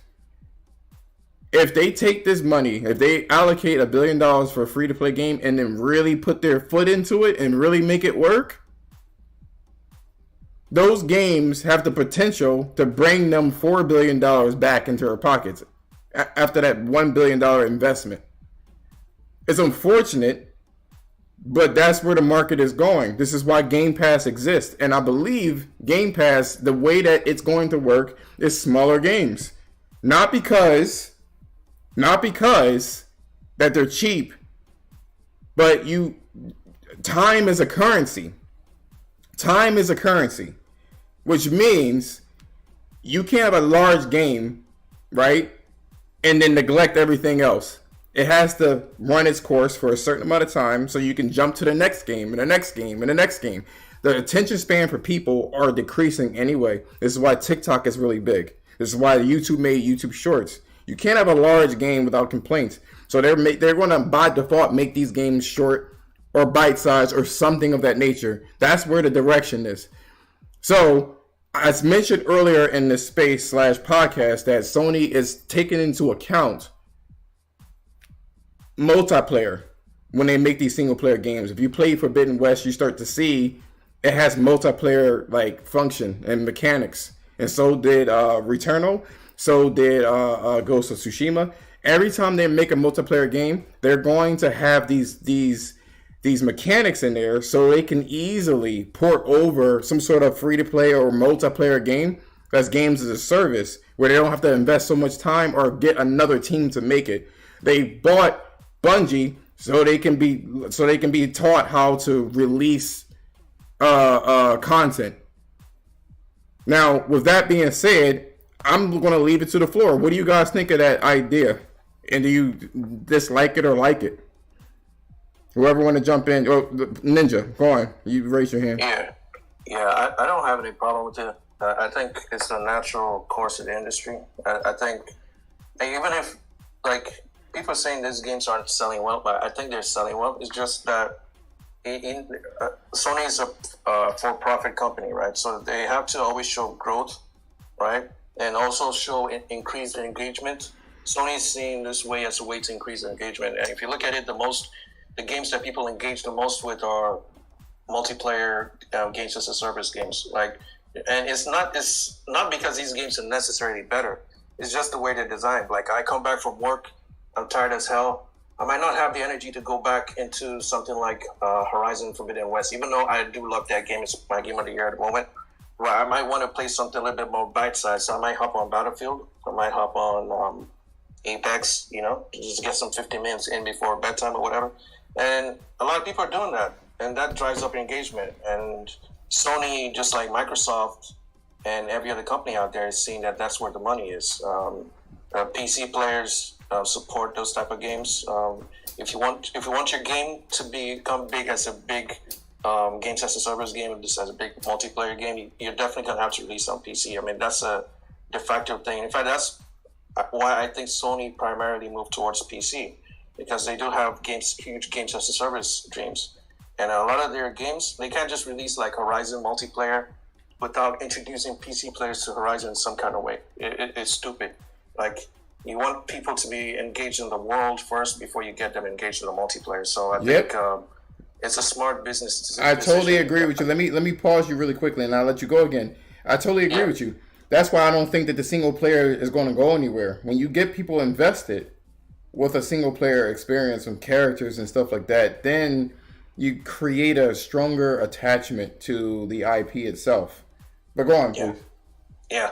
So that's exactly what I'm getting at. You get people engaged in these games through those strong single player. I mean, these games are already critically acclaimed, right? So get PC players introduced to these games. Try and bring in more audience with these TV shows and movies you have going on, and then work on a multiplayer, get more people even more engaged. So it's just driving up engagement. Sony's, at the end of the day, they're supposed to be making money, and that's what they're trying to do. They're trying to make more money, even if these games sell like Spider-Man sold like 25 million or whatever. Yeah, I still feel like they were going to release on PC regardless. I mean, I don't think they're doing this because they're not happy with the sales or any of those narratives that are going out there. I think these games are successful, but Sony's trying to make these games even more successful. Again, that's what businesses do. If you have a hot item, you're gonna want to maximize the profits you can get from that item, and that's what they're doing. So I don't see. Yeah, and like with the PC, you can't just give them your multiplayer games and not give them your first part or your single player too. That's the biggest reason they're doing it is because if they weren't complaining, they'd probably just give them the multiplayer. But that's like inviting someone to the casino and be like, "There's the card table, there's the roulette table, there's the restaurant. You can't go in there. Yeah, there's the you know what I mean? Yeah, they're giving context to it. Let me let Dine go as well. Dine. Yo, Ridge, are you there? Ridge? Yeah, I'm here. Sorry. Go on, man.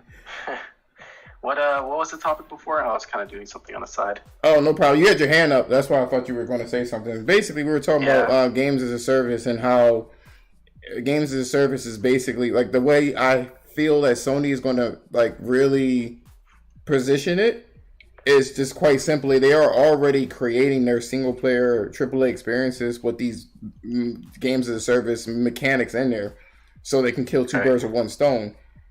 Have the universe already built up, use the same assets to it so they don't waste money needing another team to make it. You know what I'm saying? They're also giving it to people, the PC people that will actually buy it versus the PlayStation people that are spoiled with these IPs and don't necessarily like if they turn their nose up if it's the slightest stench. You know what I'm saying? So PC people would gobble this shit up, but PC people don't normally have this type of game or these types of games. So what Nelson was saying and what PlayStation was saying here. Well, I can't remember your name. I'm bad. Let me look at it again. That's rude of me. What Ninja was saying was they want to create a universe and context for their multiplayer games so you can become more attached to it. So basically, and it's not just Sony, it's essentially, that's where the market the market is going. So what do you think about that? I mean, I think the market is definitely going into the free to play model, and I think PlayStation knows this a bit. And so that's why they're doing all these live services. And I think they have the IP to make creative and new free-to-play titles, or even just titles that may go into their subscription services if they want to go that route as well. I feel like they can do a lot with it. I'm kind of looking forward to the Last of Us multiplayer thing. I want to know if it's like a DMZ kind of thing or Escape from Tarkov. And I feel like they can create some great stuff. But again, we'll have to wait and see.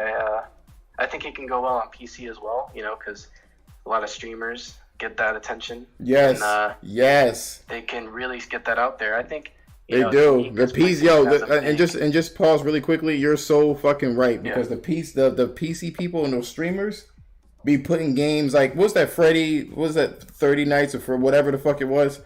Like the game isn't that good in a Valheim game or whatever it is. These streamers literally took these games to the stratosphere because it was, it's a fun little game and it's bite size. That's also what I mean, let me say this too. Like smaller games, like smaller indie games, became huge successes, like Among Us and Fall Guys. Those became huge successes, and they didn't even have like a lot of money into it. So it's going to be crazy to see what PlayStation can do. They put the budget in it. A lot of invested into these games, and obviously they bought Bungie for that talent over there to get some assistance on that.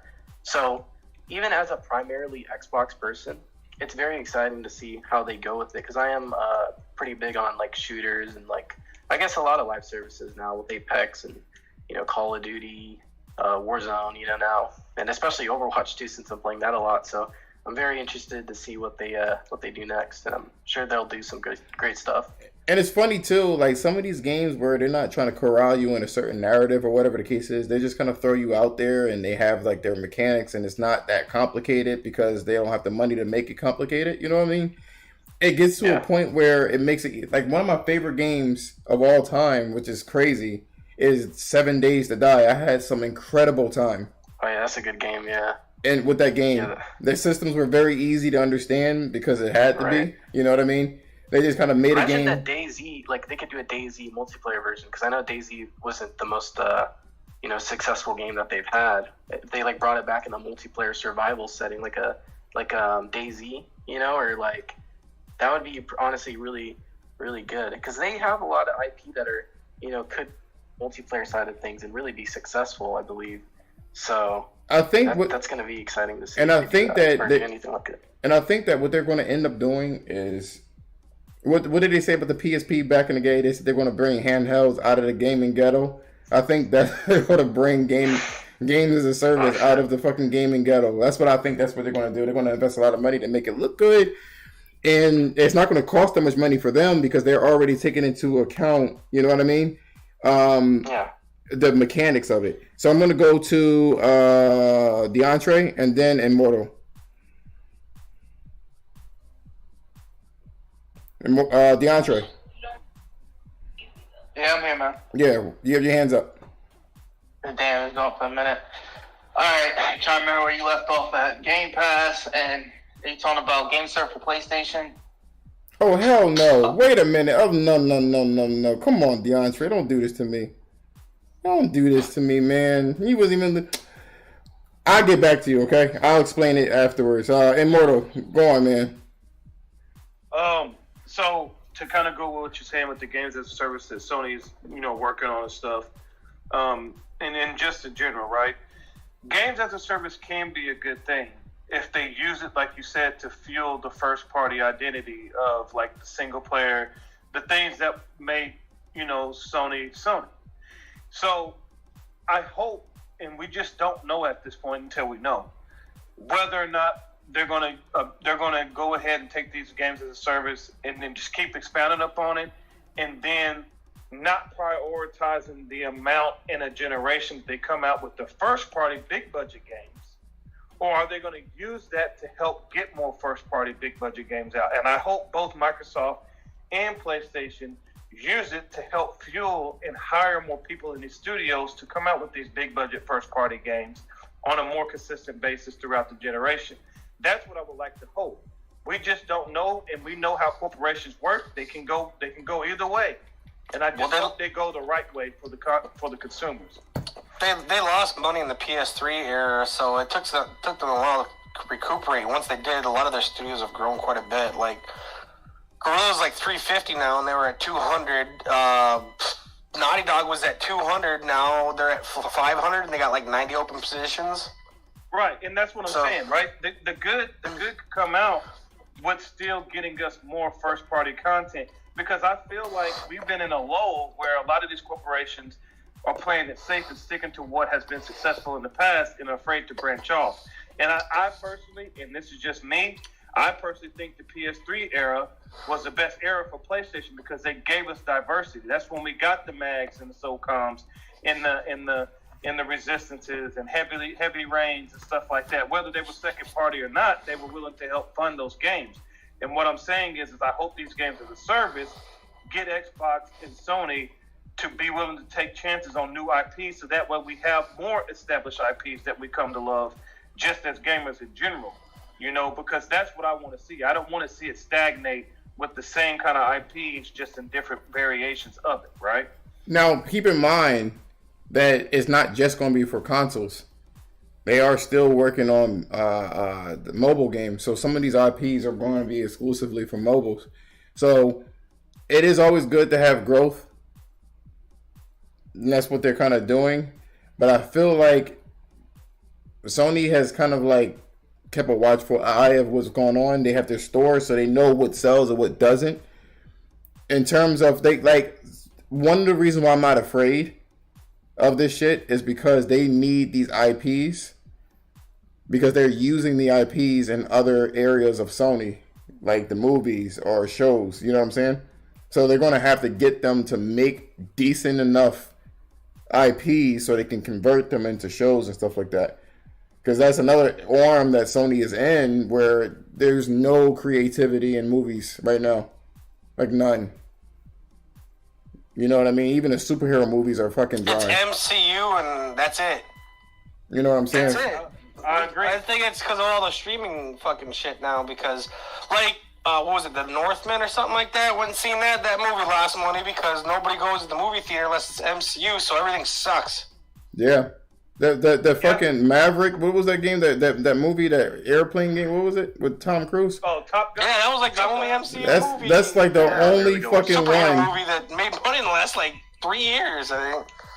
Which is It's a lot of garbage. Which is crazy, and that's what I'm thinking. It's because no one's afraid to do it. So a lot of the stuff that they're making is the money's going into a lot of different places. So people are like really kind of short-sighted when it comes to looking at, you know what I mean, on where this money is going to. But trust and believe, a lot of these people are going to get their claim to fame, and they're going to start making these IPs for other than gaming. I mean, I see a lot of people clapping for joy for that Cyberpunk anime.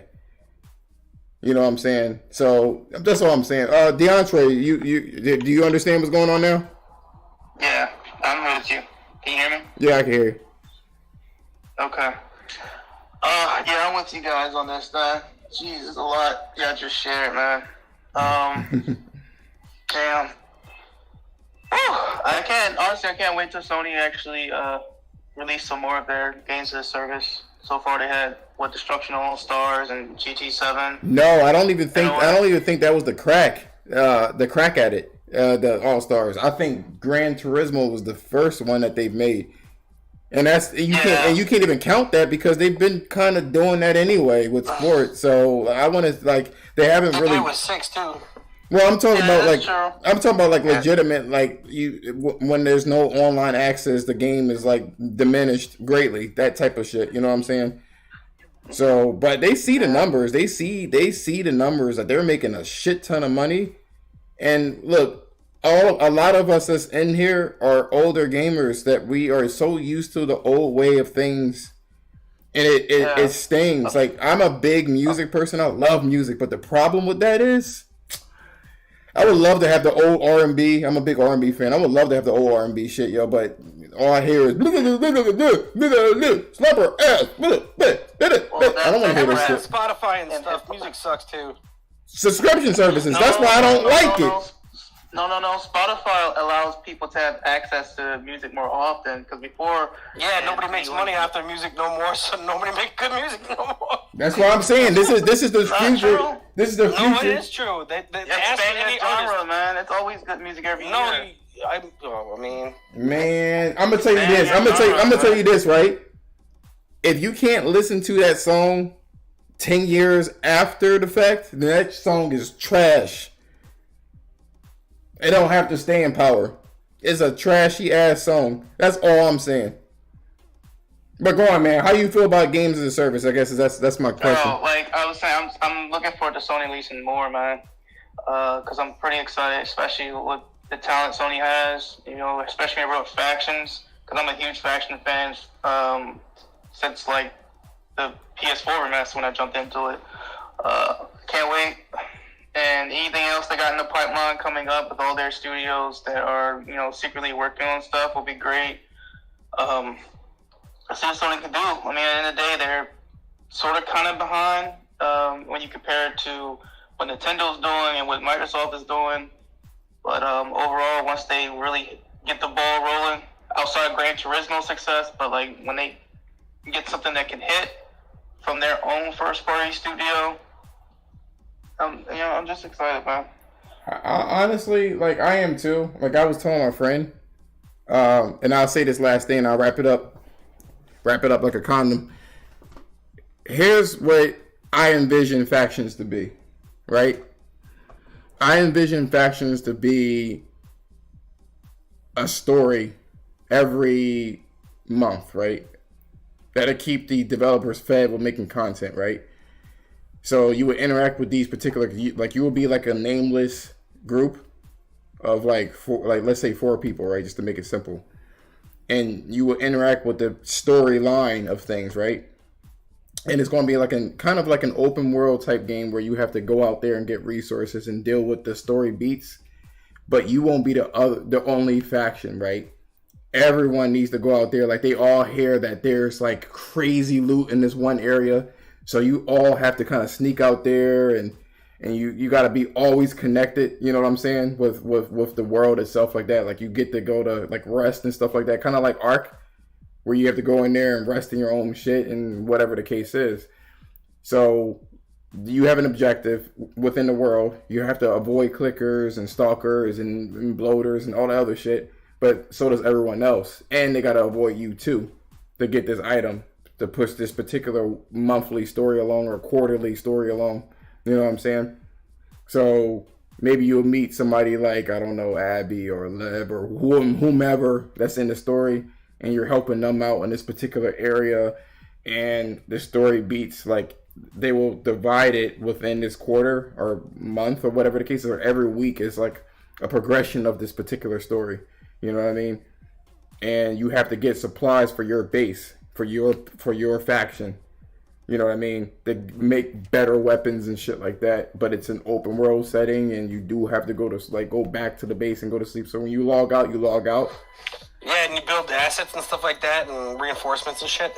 Yeah, so when you log out, you log out. You know what I'm saying? But when you log out, you have to go back to the base and inside of, like, you know, the comfort of your own shit, which can be taken at any point in time. But you do have to put your character to sleep essentially before you log off, or whatever the case is. And whatever happens to you while you're asleep, I mean, I feel like that'll be like a crazy ass engagement for people to be really invested into something like this. In terms of the games as a service element, I mean, you can get like clothes, like tattered, you know, Ghost of Tsushima clothes, or tattered Horizon clothes, or a mask, or whatever the case is from the old world. You know what I mean? If you so please to do so, you know what I mean? Maybe one of your weapons, instead of having a makeshift like blunt weapon with the scissors at the end, you get like Kratos' axe or whatever that breaks eventually, some shit like that. You know what I mean? Like, it could be like a total crazy synergy of stuff if they do it right. You know what I'm saying? Like, I believe the direction of games as a service is going to be metaverses type thing, where it's a persistent world. And depending on your flavor, I may not like the Last of Us world. I may like the Horizon world. I may not ever use the games as a service Horizon or the Last of Us, but love Horizon. You know what I mean? So that's what I feel like would be like absolute mint and top dog shit. And I'm gonna say this too. You know, I think games as a service gets a negative stigma because of the free-to-play aspect, right? A lot of these free-to-play games don't have the quality of games that we are known to, you know, for paying for. But if Sony is able to go ahead and let's say they charge $40 and they keep that effort, they put that same effort that they do in like the Last of Us multiplayer and stuff like that, it'll be successful. I don't think people have a problem paying $40. Nor if Xbox keeps, you know, puts that quality into it. I don't mind them paying, you know, charging $40 for the game and then having that games as a service mindset, as long as that quality is where it needs to be, you know. And so if it fuels the movies, because I'd love to see a God of War movie, I'd love to see a Gears of War movie. Facts. You know, so Facts. To me, if it fuels expansions of those IPs that I love and everybody else loves, to get more attention and draw more attention to those IPs, to where when they do come out with another IP, now people really know what it's about, and it helps fuel the progression of these IPs farther down the road, I'm all for it. You know, and I appreciate you letting me speak. I'm going to go back down to listening, man. I really do appreciate it. No problem, man. I hope you accept my follow and everything like that, you know, because I do these kind of deceptive ass spaces where you can really have a discourse without it being fanboy. Like, you can like what you like without being an idiot in my spaces. You know what I mean? So absolutely, and I accepted it. I always would challenge people as gamers to be real gamers and not just quote numbers and play Twitter. I don't play that shit in my spaces. You know what I'm saying? If you're a gamer, you're going to be a gamer in that space, whether you like Nintendo, PC, or whatever the case is. You better like it. But yo, thank you guys so. Oh wait, Nightmare is a beast. Who's this? Nightmare. Before we close out, my bad. What you guys say about all this shit? What's going on, man? What's going on? So y'all ain't talking games. Y'all ain't gonna ride if I say something down places, is you? Well, cool? No. I ain't gonna ride, right? Hey, nah, seriously though. Now, I see your title, man. It said Gamepass is spelling. Is that like a clickbait thing? You believe that? I believe it. So if Gamepass is spelling, what does success look like? Success would be if And I'm not trying to defend Microsoft, right? No. I'm gonna answer your question. This is a sincere question. I'm gonna answer your question. What does success look like? Success Is that Beast? Beast don't exist no more. The artist formerly known as Beast, man. Oh my goodness. Okay, go ahead, man. So I'll say this: success to me would be if there is no more or very little not single player, very little actual kind of like a full-fledged without subscription games. Like if subscription is primarily how you get your games, like Netflix. You know how Netflix overtook DVDs and Blu-rays? Uh-huh. That's what I would consider successful. Okay. Now, I hear what you said. I hear what you just said, right? But that is not indicative of Game Pass failing, right? You're talking about a kind of total takeover. And right now, Game Pass is more like the Netflix of gaming than anything out. Shit, look at Stadia. So my man Cowboy, man, when I first went on his little podcast, he asked me what I think about cloud gaming. I told him, I'm like, that shit is the future. It's the future, but it's not ready. Because I feel that cloud gaming across the board needs to get up to at least 4K 60 stable, right? With minimal input lag across the board, right? That's when cloud gaming would be a viable substitute to gaming on your console. You probably got a couple of years to go because Stadia could do it. Stadia Pro 4K 60, but again, you had to pay for that shit. And the problem with Stadia, the original plans of it was to have original unique content. That was the original plan of Stadia, but they failed. That it had nothing to do with Microsoft. It had nothing to do with anybody because Stadia came around 3 years. The plans were in works. If I'm not mistaken, it was like 3 years before. Yeah, 3 years before Microsoft even purchased Bethesda, right? So they can't blame Microsoft for their failures. That's completely and totally on Google's part. They failed to deliver the product that they told people they were going to have, right? So when I say what this failure looked like, right, there's nothing else out there realistically challenging Game Pass. We're just being straight up about it. Like, if you look at PS Plus, remember, PS Plus robbed with gold. It was Xbox Live Gold and PS Plus. Those are your premium online services. Yes, PS Now was not created to compete with Game Pass, but neither was fucking McDonald's or Burger King created directly to compete with one another, or Pizza Hut and Little Caesars, or KFC and churches. You see where I'm going, right? Lowe's, Food Line, Walmart. Somebody has to come first. The best rapper, the best actor, whatever. Somebody has to come first. And whoever comes second naturally will be a competitor. Right, even the fucking PS3 came a year after the 360. Right, if that be the matter, then we can't compare those. But we do all the time. Right, so Game Pass is its own entity. PS Plus has absorbed the 2 million users from PS Now. PS Now was failing, man.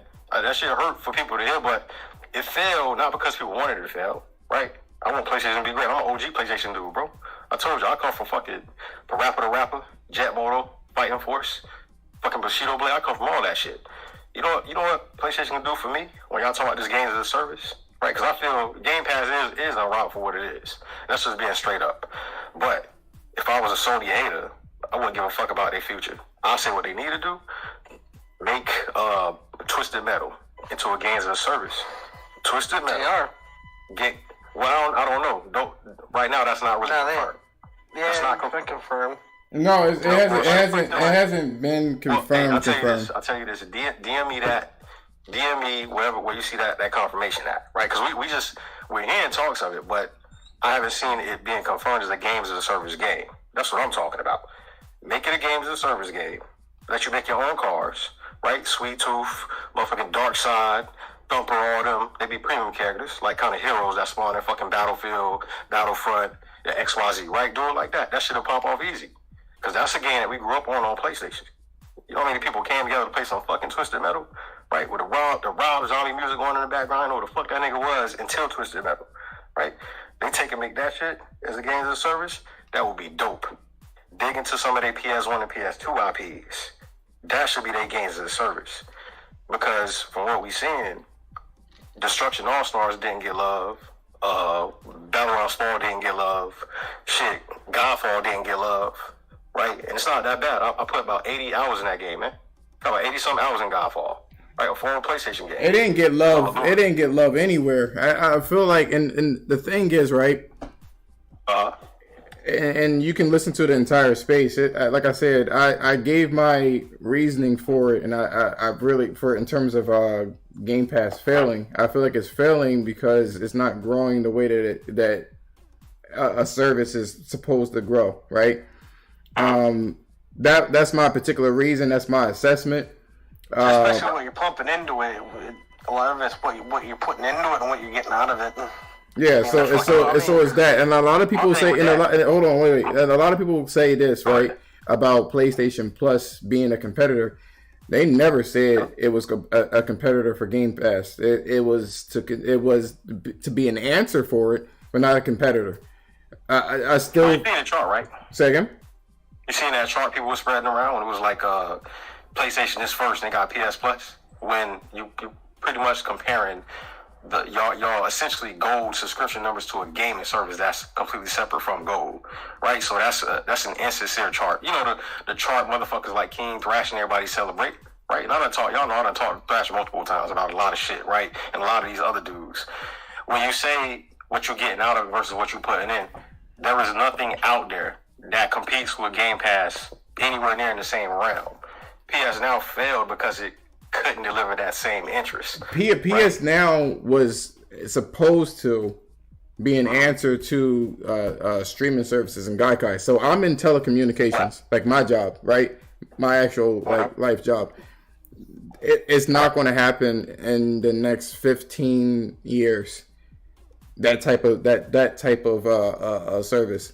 There are so many places in the United States that does not get broadband at all. It's only in the metropolitan areas where this would work, and that's one of the reasons. See, Stadia failed not because of Microsoft or anything else, but fucking Google mismanages every fucking thing. They don't know what the fuck they're doing. You know what I mean? They always do something and then close it out. They always do it.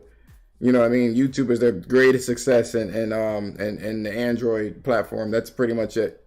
You know what I mean? And selling your information. That's what they got. You know. But yeah, going back to the games of the service, I'm gonna try to wrap this shit up. Going as the games of the service, I do think that Sony is going to try to build their platform from games as a service. I know that sounds kind of like radical, but that's going to be their day and date type situation that can be comparable. But they got to do that shit right. And I still don't think it's comparable. What Microsoft is doing with their services is different from what Sony is doing with their services. They're different. Yeah, different models fit different types of, paying for something. That's how I look at it. You know what I mean? Some things fit in some methods and some don't for others. Oh shit, he fell out of here. What happened to him? All right, hold on.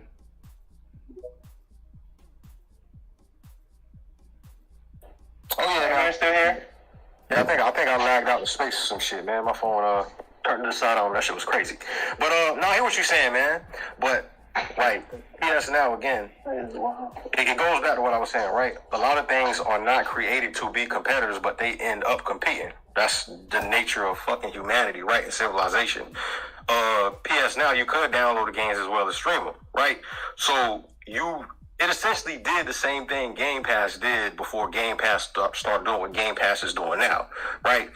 So they are fucking highly comparable, just like anything else. What we got to start doing as gamers, right? We got to ask ourselves this. Yes, some of us love the blue flag with the white P. Yes, some of us love the green flag with the fucking black or white X. Yeah, but at the end of the day, we gamers, right? And everybody from fucking Nintendo to every fucking CEO, executive president said the gaming industry is better because of Microsoft. They evolved it, right? Remember parties and trophies, none of that was around before Microsoft started pushing it. Subscriptions wasn't around like that or being successful until Microsoft started pushing it. Games going to PC, games as a service, multiplayer, all this shit. Hell, look at CD Projekt Red, right? They just announced 6 games, including a Cyberpunk sequel, a Witcher sequel, a couple other Cyberpunk and Witcher-related projects. You know what they said? I don't think that people even caught this part in the article. They said they are going to try and implement multiplayer, right? into all of their games because multiplayer is an integral part of gaming. It's a way to extend the single player stories that they tell, a way to keep their games having immense fucking replayability, right? And that goes back to what I used to be saying a lot in my spaces is like, yes, single player games, I don't think they evil or fucked up or negative. We grew up on them shits. Everything from Final Fantasy 7, nigga, Fable made me buy Xbox. Yes, I buy new consoles to play old shit. When I got my 360, nigga, I bought Fable, Unreal Championship, motherfucking a Star Wars game with a couple of things, right? So single player games do have their place, but, and this is a big ass but, and y'all be lying to yourselves, I'm almost positive. You think right now, what's your favorite game on the planet?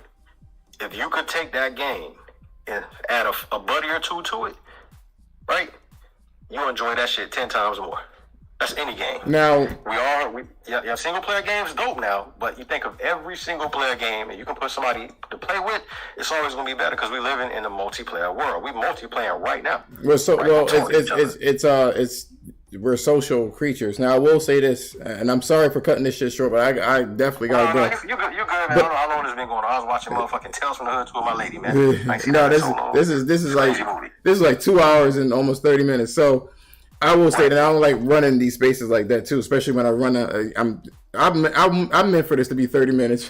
I was fooled myself. Be like that sometime, man. But if I could, just to answer your question, or just to kind of to answer your question, right? The game that I would want, right, that would be like a co-op, will be Shadow of the Colossus. I would absolutely kill for that. That's not with the Giants, right? Big old Titans. Yeah.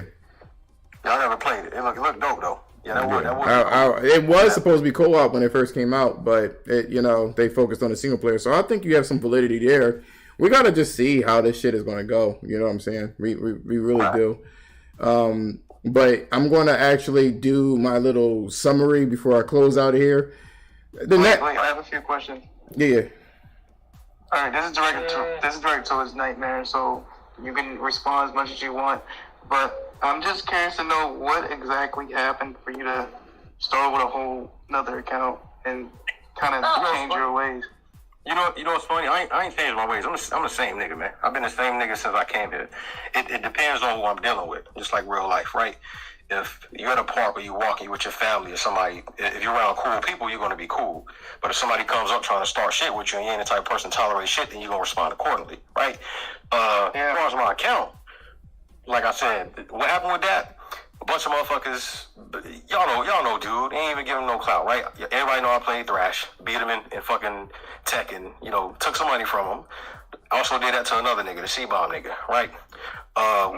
He was talking big shit one day, talking shit, mad shit to Games Hero in the space.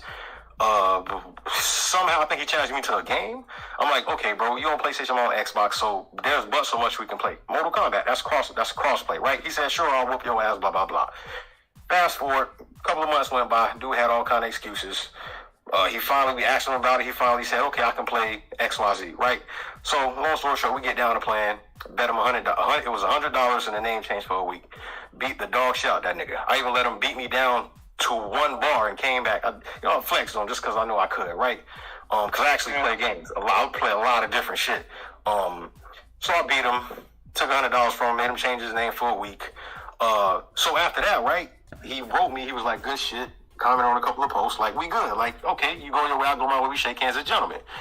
So some time go by and he starts referring to my posts or mentioning me or jumping in my comments like on some disrespectful shit because he don't like what I'm saying about PlayStation, right? So he's right back. After we pretty much did a video game version of a gentleman's handshake, you're right back to being the same old nigga. And I thought we just settled this shit on the sticks because we gamers. But you're right back to doing bullshit. Like, I haven't been talking about this nigga. I never said nothing negative about the nigga. So, again, he started all the bullshit, calling my man Games Hero retarded, talking shit to me, saying Xbox clown, all this derogatory, vitriolic shit that I would not tolerate as a man and no man would. So, I'm like, listen, my nigga, I'm gonna chill the fuck out. I'm asking you one more time to chill, right? Or what are you gonna do? Blah, blah, blah. You know how the fuck that nigga talk. Y'all heard this nigga before. Talking like he Teflon Don and shit. So he talking all crazy, calling me Brandon and shit. I'm like, listen, my nigga, fuck a doxing, nigga. If you think that's my name, you got my full permission, nigga. I'll sign a virtual form, whatever the fuck. Release whatever information you have, because I don't do wolf tickets. I don't do all that fake shit, nigga. I ain't threatening nobody. I ain't trying to hurt nobody. But if you out here trying to lie, say my name, what it is, like you got something on me, nigga. Hey, you have my permission to release whatever information you have. And he just kept dancing around. Okay, you don't. So why the fuck you trying to lie to these people, right?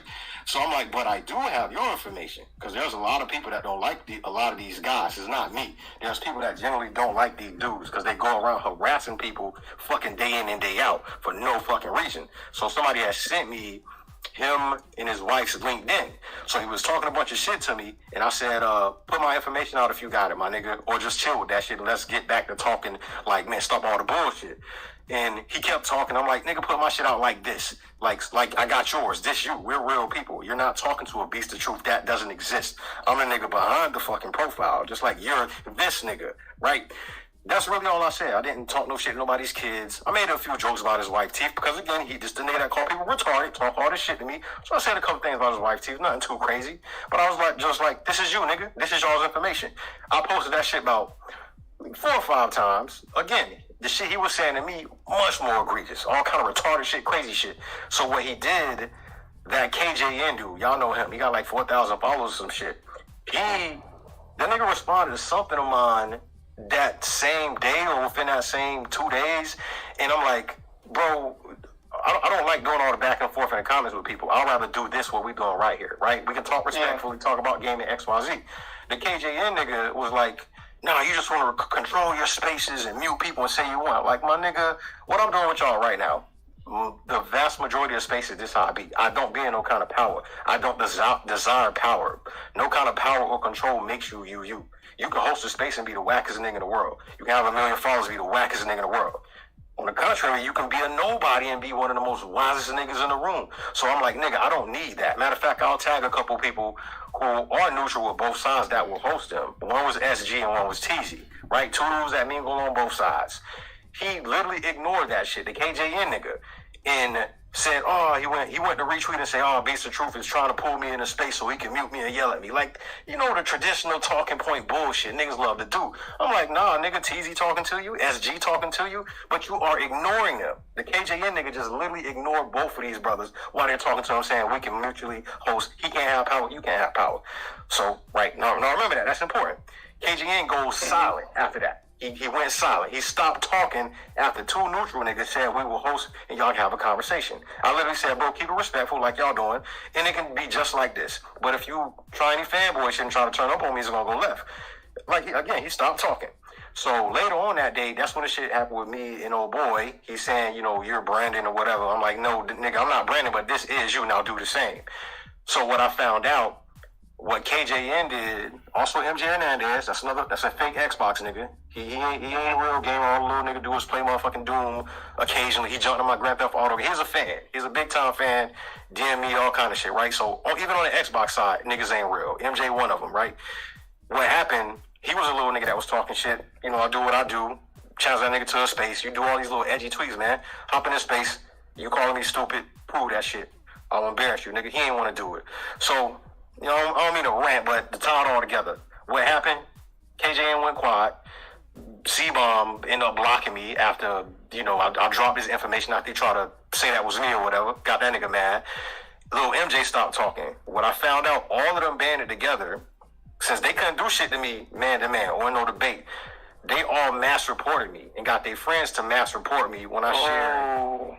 Yeah, that's what they did. And so they got my shit under hate and harassment. And again, I ain't hate or harass nobody. I don't threaten people's kids. I don't do that kind of shit. That's cowardly. That's fucked up.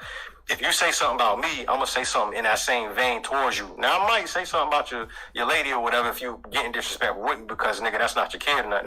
That's fair game. And even then, I try not to do that. Right? That's few and far between. You gotta be egregiously disrespecting me for me to even want to say some shit like that. That's why I rarely do it. But that nigga was saying all kind of shit to me, calling people retarded. I don't tolerate that, bro. You scum. You do that. So that's what happened to me, man. A bunch of motherfuckers that was scared to have a conversation with me mass reported me for some shit that I didn't do. And you know how Twitter, if too many people say the same fucking thing, you know, they ban that.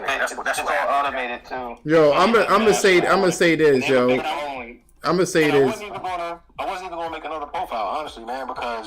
like I said, that shit was corny to me because it's kind of like if you're drug dealers, right, and you're moving dope in the hood or whatever, and a nigga start doing it bigger than you, and you start snitching on him, nigga, you not good. You can't tell on me to try to get me banned because you was talking shit and you can't handle my response, right? There's too many weak niggas on this app that do that shit, bro. If you gonna talk shit to somebody, you gotta know how to take that back. But you can't talk shit to a nigga. Because I like to get niggas handicaps. I don't want no motherfucking excuses, bro. If you're trying to talk to me, neither one of us got a host. We can just talk, my nigga. But if I respond to you and put you in that situation to where you like, damn, all I know how to do is tweet sharp. I ain't gonna be able to defeat this nigga no debate or make more sense. So fuck it. I'm just gonna try to get everybody to ban this nigga. That's some coward shit. See what I'm saying? So I'm gonna say this. So hold on. Wait. I'm gonna say this, right? Hold on. Wait. Because I need to go. Y'all having a full. Y'all can do that shit offline, man. No, I ain't talking about you. I'm talking about just in general. I want to address something before I close out here. I made a comment about numbers and statistics, right? And I mentioned earlier, if I say I get, I get chicks, I get pussy, right? And all my chicks look like Lizzo, does it count, right? That's what I said. Here we go. Pussy is pussy, man. Right. And I get it, right? Mustached gamer cat, if you're still in this bitch. This place is full of bad takes. Get the fuck out of here comparing women to games. Your analogy sucks. How much soy milk did you drink this morning? I'm so tired of these weak fuckers. I can't stand it. The fucking joke. It's so stupid. And even if it wasn't a joke, I don't fucking want a Lizzo chick. I don't want it. I don't consider that being attractive. That's my personal fucking opinion. Just like some people don't like black dudes. It is what it is. I'm a fucking personal trainer. I do not see someone overweight being attractive. Yeah, it's not your normal body state. Period. You can get mad at me all day. It is what it is. Like, who's a corny take and stuff like that. Like, how fucking old are you? You saying that ain't gonna get you no fucking chicks.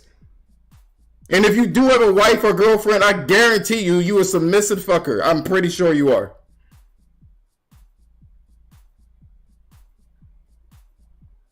Now, I'm going to just say this in terms of Game Pass. I do believe, and if you're a fan of gaming in general, right, you should be concerned about the output that they've had. Because let's be honest with you. Let's be honest with the situation. You want fucking games. Quality games and games that are directly from Microsoft. That's why they bought the fucking people. So why, that's, I would imagine that's what you wanted. And we haven't seen anything yet. And that should be concerning to you in general. It should be concerning to anyone. I do think that they could have a bigger fan base if they came out with the guns blazing. And they didn't.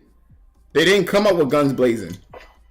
I thought they would, honestly, because they took the last 5 years off. I was really maybe I should get an Xbox before a PlayStation, because last 3 years of Sony was fucking game after game after game. I'm like, you're gonna be pretty dry the first 2 years. Xbox they've been dormant, It could have been any company that I would have been concerned with if you're a real gamer. Could have been anyone. My stance in terms of Game Pass failing is that if they don't, you bought all these companies to not put anything out. That looks suspicious to me. I'm just that's all I'm saying. It is what it is. The second thing I want to say about games as a service, I do think that's going to be the way of the fucking future. That's just what it is. It's going to be the way of the future. Unfortunately, we're dinosaurs. If you're an older gamer, there are single player games that we would definitely like. It is what it is. You know what I'm saying? But the new gamers don't play the way that we used to play. They want the social aspect. And we're going to have to get used to it. I do think that if Sony invests as much money as they do with their single player games and make a really big and high quality games as a service, that's where I believe they're getting a lot of issues. games as a service, the reputation is because it's fucking free games and the quality is usually not that good. So I do believe that that's a situation. Unfortunately, I do want to see Sony do it. I want to see Sony come out with something that is worthwhile in terms of games as a service and really, really hammer home. But that's all I got here. I gotta eat. So I appreciate everybody jumping in there. I'm glad that we can have a really nice discourse without arguments and shit like that. And I really appreciate you guys jumping in here and having this conversation with me. Y'all get on my nerves though, because I really wanted this to be like a 30-minute show and it's 2 hours and 30 minutes, but I digress. But you guys, peace out.